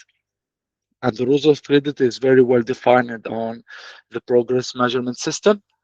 We use it usually, and it needs to be approved in the beginning. Otherwise, it can be also one of the reason of a communication issue and problem. Cost account is, we name it cost account, we name it cost code, we name it code of account. This is, we use it especially when we resource load the schedule, the schedule with the cost also.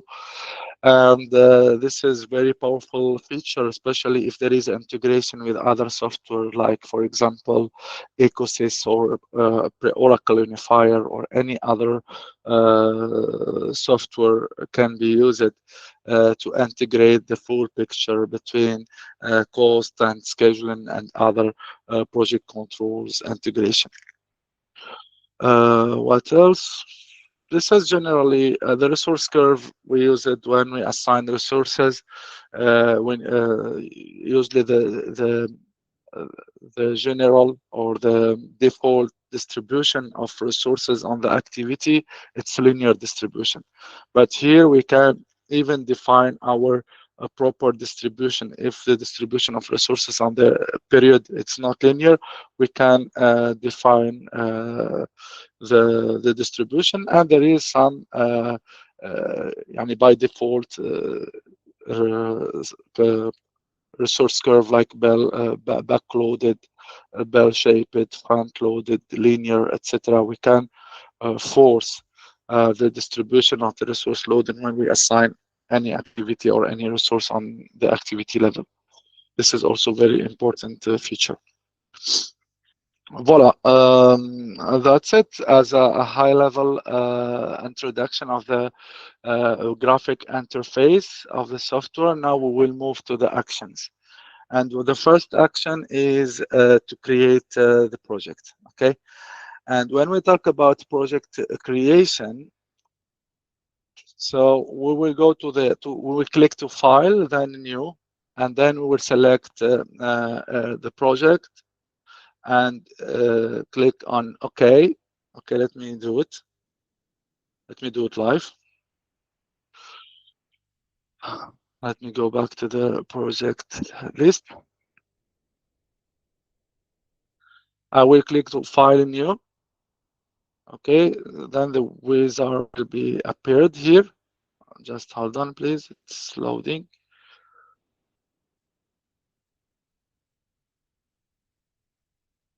Okay, I don't know what's the problem. Hold on, please. Yeah, because I have to monitor, that's why. Good. So here, the software asking about the EPS, Enterprise Project Structure. What is EPS? EPS is the structure to group the project, okay? And for example, I will group the project by business unit, okay? Like an engineering and construction project and energy, like portfolio, like we discussed, we explained it before.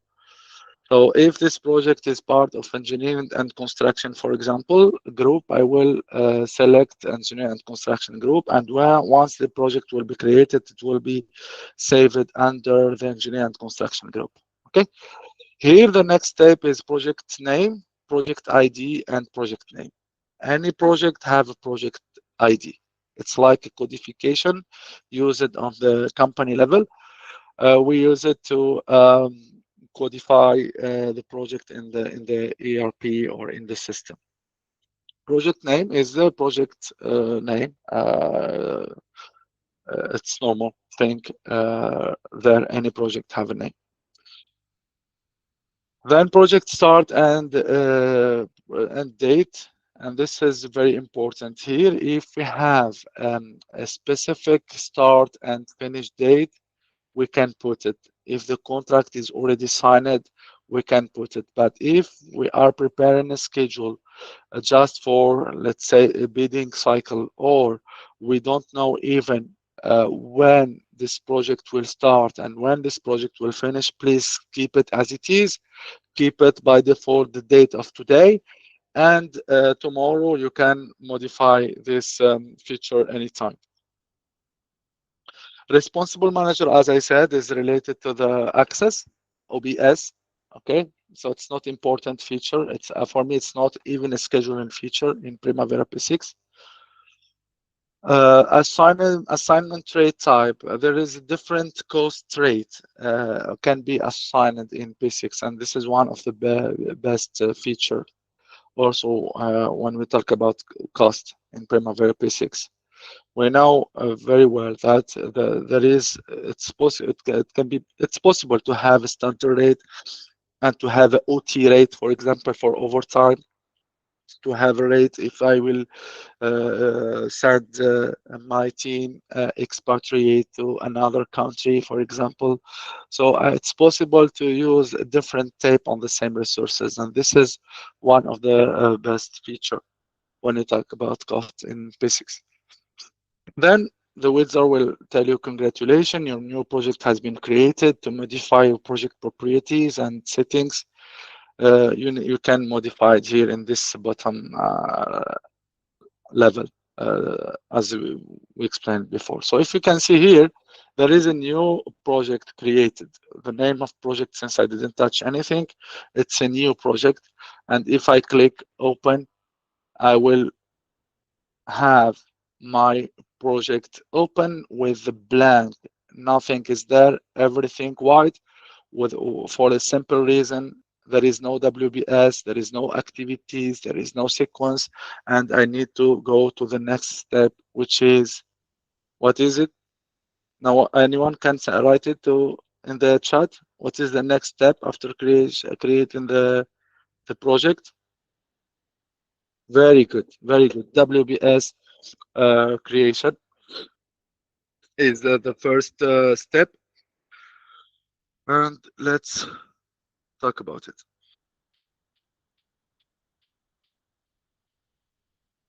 Sorry, we still have only 15 minutes. I will try to.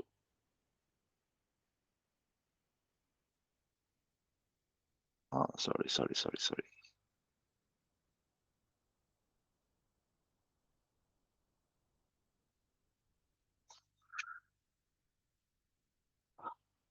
Okay, very good.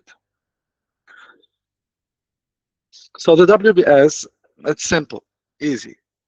Let's use this structure for example. Okay, we have a nursing home construction. Okay, and the nursing home. Sorry, I will, I will continue with this construction field. Huh? Shabab al-IT, I'm really sorry. So building one, there is a building two, there is a garage two, roads, utilities, and rivers, and there is a landscape and irrigation. And the building one, there is a sub WBS structure, roof, envelope, interior finishes, and pool, and courtyard. And same for the building two. One difference is there is no pool in the building two.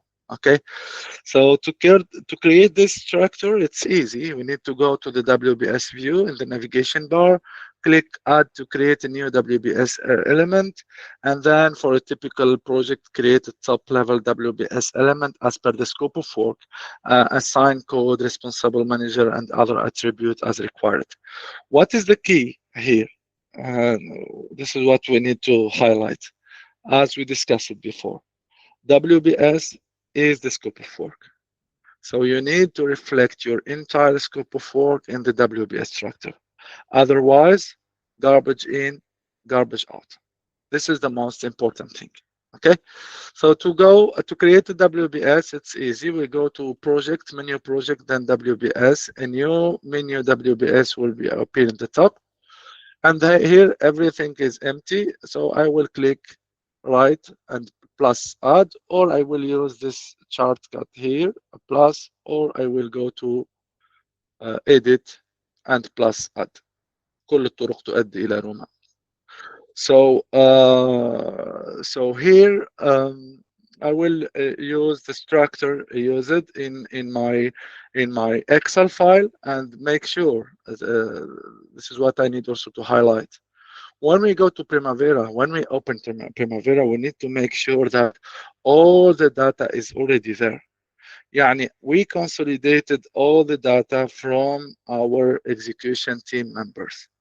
We had a meeting, and we discussed the WBS structure. And this structure is approved by the PM, approved by the sponsor, approved by the client, and we have it clearly identified in an Excel file, for example. Okay, same for the activity. Each team member, each responsible on his field, he is the expert. Like, for example, process engineering, piping engineering, electrical engineering, civil engineering. He is the owner. He knows better than me what they need to execute. They knows better than me what they have in the WBS. They are requested to read carefully the WBS and put the details of this component or this WBS or this work package at the bottom up level of the WBS into activities. So please make sure to receive this data from the execution team, even if you have 25 years of experience as a planner, even if you are confident, fully confident that you are able to build your schedule from scratch. Please don't do it. Why?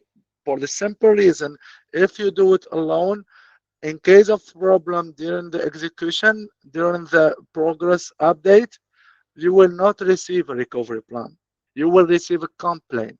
The first one which is owner of the delay, he will tell you this schedule is wrong. You didn't take my advice. I am the expert. I am the engineer, lead of civil and piping. It's not you. You are only a scheduler. So since you build your schedule alone, you assume alone your responsibility. And in these 14 years, trust me, أقسم بالله العظيم, I heard this in all projects. Since I was planner, junior planner, a senior, a principal, a chief, a scheduling SME, a deputy head of scheduling department, a project control manager, always I heard the same statement. The schedule is wrong. It's not my fault. It's the planner fault. But if this execution team member will share with you the data, they will not have even the courage to tell you this is wrong, because your answer will be clear. My brother, this is your input, it's not mine. So assume your responsibility. Be a man and share with me your recovery plan to correct this mess, instead to complain and make no reason complaints in the quality of the schedule. Okay, so here the rule, as we said, is to consolidate all the data on Excel before even opening Primavera P6. Have everything ready, your WBS, your activities, your sequence dependency, the predecessor and successor, maybe the log and the lead, the duration, everything is very well consolidated in Excel file. When you go to Primavera, you will build as a planner your schedule, and yeah, then you will go to the interactive planning session to see the outcome of this exercise. Because sometimes this is also the beauty. When the execution team will work, they will work on silo. They will provide you the data on silos. Everyone will estimate the duration, will estimate the work, will give you the dependency, etc. But they don't know the full picture. When you integrate the schedule and when you link, especially the interface between the different team, etc., you can see the overall picture of the project. Maybe the project, instead to have a 12-month project, that will, after the sequence of the overall picture, it will give us 18 or 24 months. So we need to go back to the team to show them, Shabab, this is what we have as an outcome, and we need to do all the optimization required. We know about it in PMP, the fast tracking or crashing, etc. The fast tracking, especially the time compression, if it's related to the time, is fast tracking and crashing, and if it's related to over resource loading, we can talk about resource leveling and smoothing, and this is also, we will highlight it in the next session, inshallah, if we have time. So if I will continue like that, I don't think so, but I need to accelerate my right. Anyways, so that's it. So then we will go in this. We will take the WBS structure, for example, and we will start building our structure. Okay. So the first one is building one. So I will create it here, building one. Then I will click on plus. Same under building one, we said there is a list of WBS, like structure, roof, envelope, interior finish, and pool, and they will create one by one. Here I want to highlight something. There is the concept here is of hierarchy. Okay, there is level 1, level 2, level 3. If you can see here, the level of the WBS1 is not the same level as the WBS2. Why? Because the new WBS, which I will name it structure, for example, here, its part is under building one. Okay, and how can I manage this this leveling? with this feature here, if you can see it, there is a move the 4 arrow, and I can move left. If I move left, it will be the same level. Okay. If I move it right, it will be under building 1. And be careful when you create, it's by default it will go under the existing WBS. So that's why you need to go back and send it back, move to the left here to have the same structure or the same level. Sorry. Okay, so the second one is roof. The second one is roof. I will add plus. It was created under roof. I will turn it back, move left. And the third one is envelope.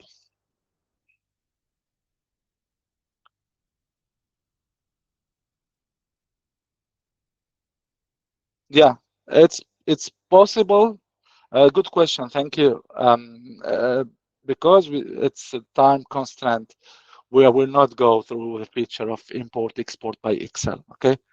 And your colleague have right to ask this question, because in a real project, Shabab, there is no 4 or 5 WBS.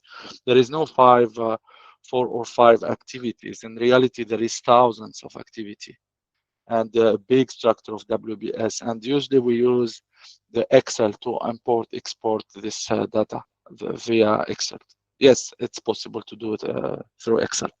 Okay. But now just I'm sharing with you the classic method. Then plus interior finishes. We still have only 5 minutes before close the session.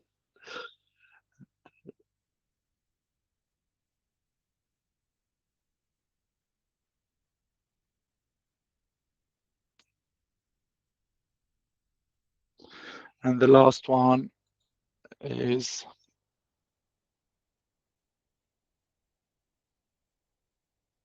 wall and code chart. Then I will create the building 2. And to create a building 2, I need to move to the left twice. So first one and take the second one. Here it will give me the same level of building 1. So I will write it building 2. And here, if you can see, if I will collapse, it will give you building 1 and building 2. Okay, building. Okay. And here I can continue to create the same. I will show you something ready. It's better, like this one.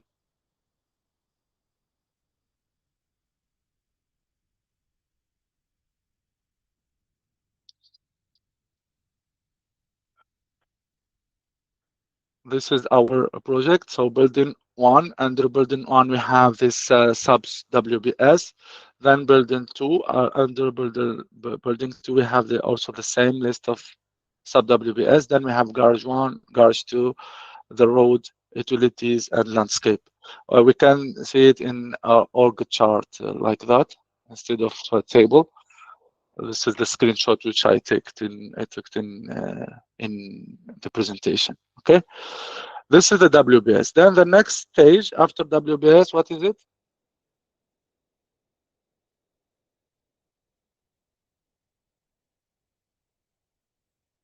What is the next? Exactly, is activity creation. So we will define the activities under the lowest level of WBS, which we name it a work package. This structure is work package. The roof is work package. So we will go through details and develop or define the activities under each sub WBS. Like for example, under the structure, we will put the building paid including UG, first floor masonry, second floor, etc., etc. Same for the roof, etc. So this is also simple feature. I will see it inshallah in the next session. I'm obliged to stop right now the session. So really thank you for your participation and for your يعني attendance. MashaAllah, since the beginning of the session until the end, we are talking about 300 or more than 300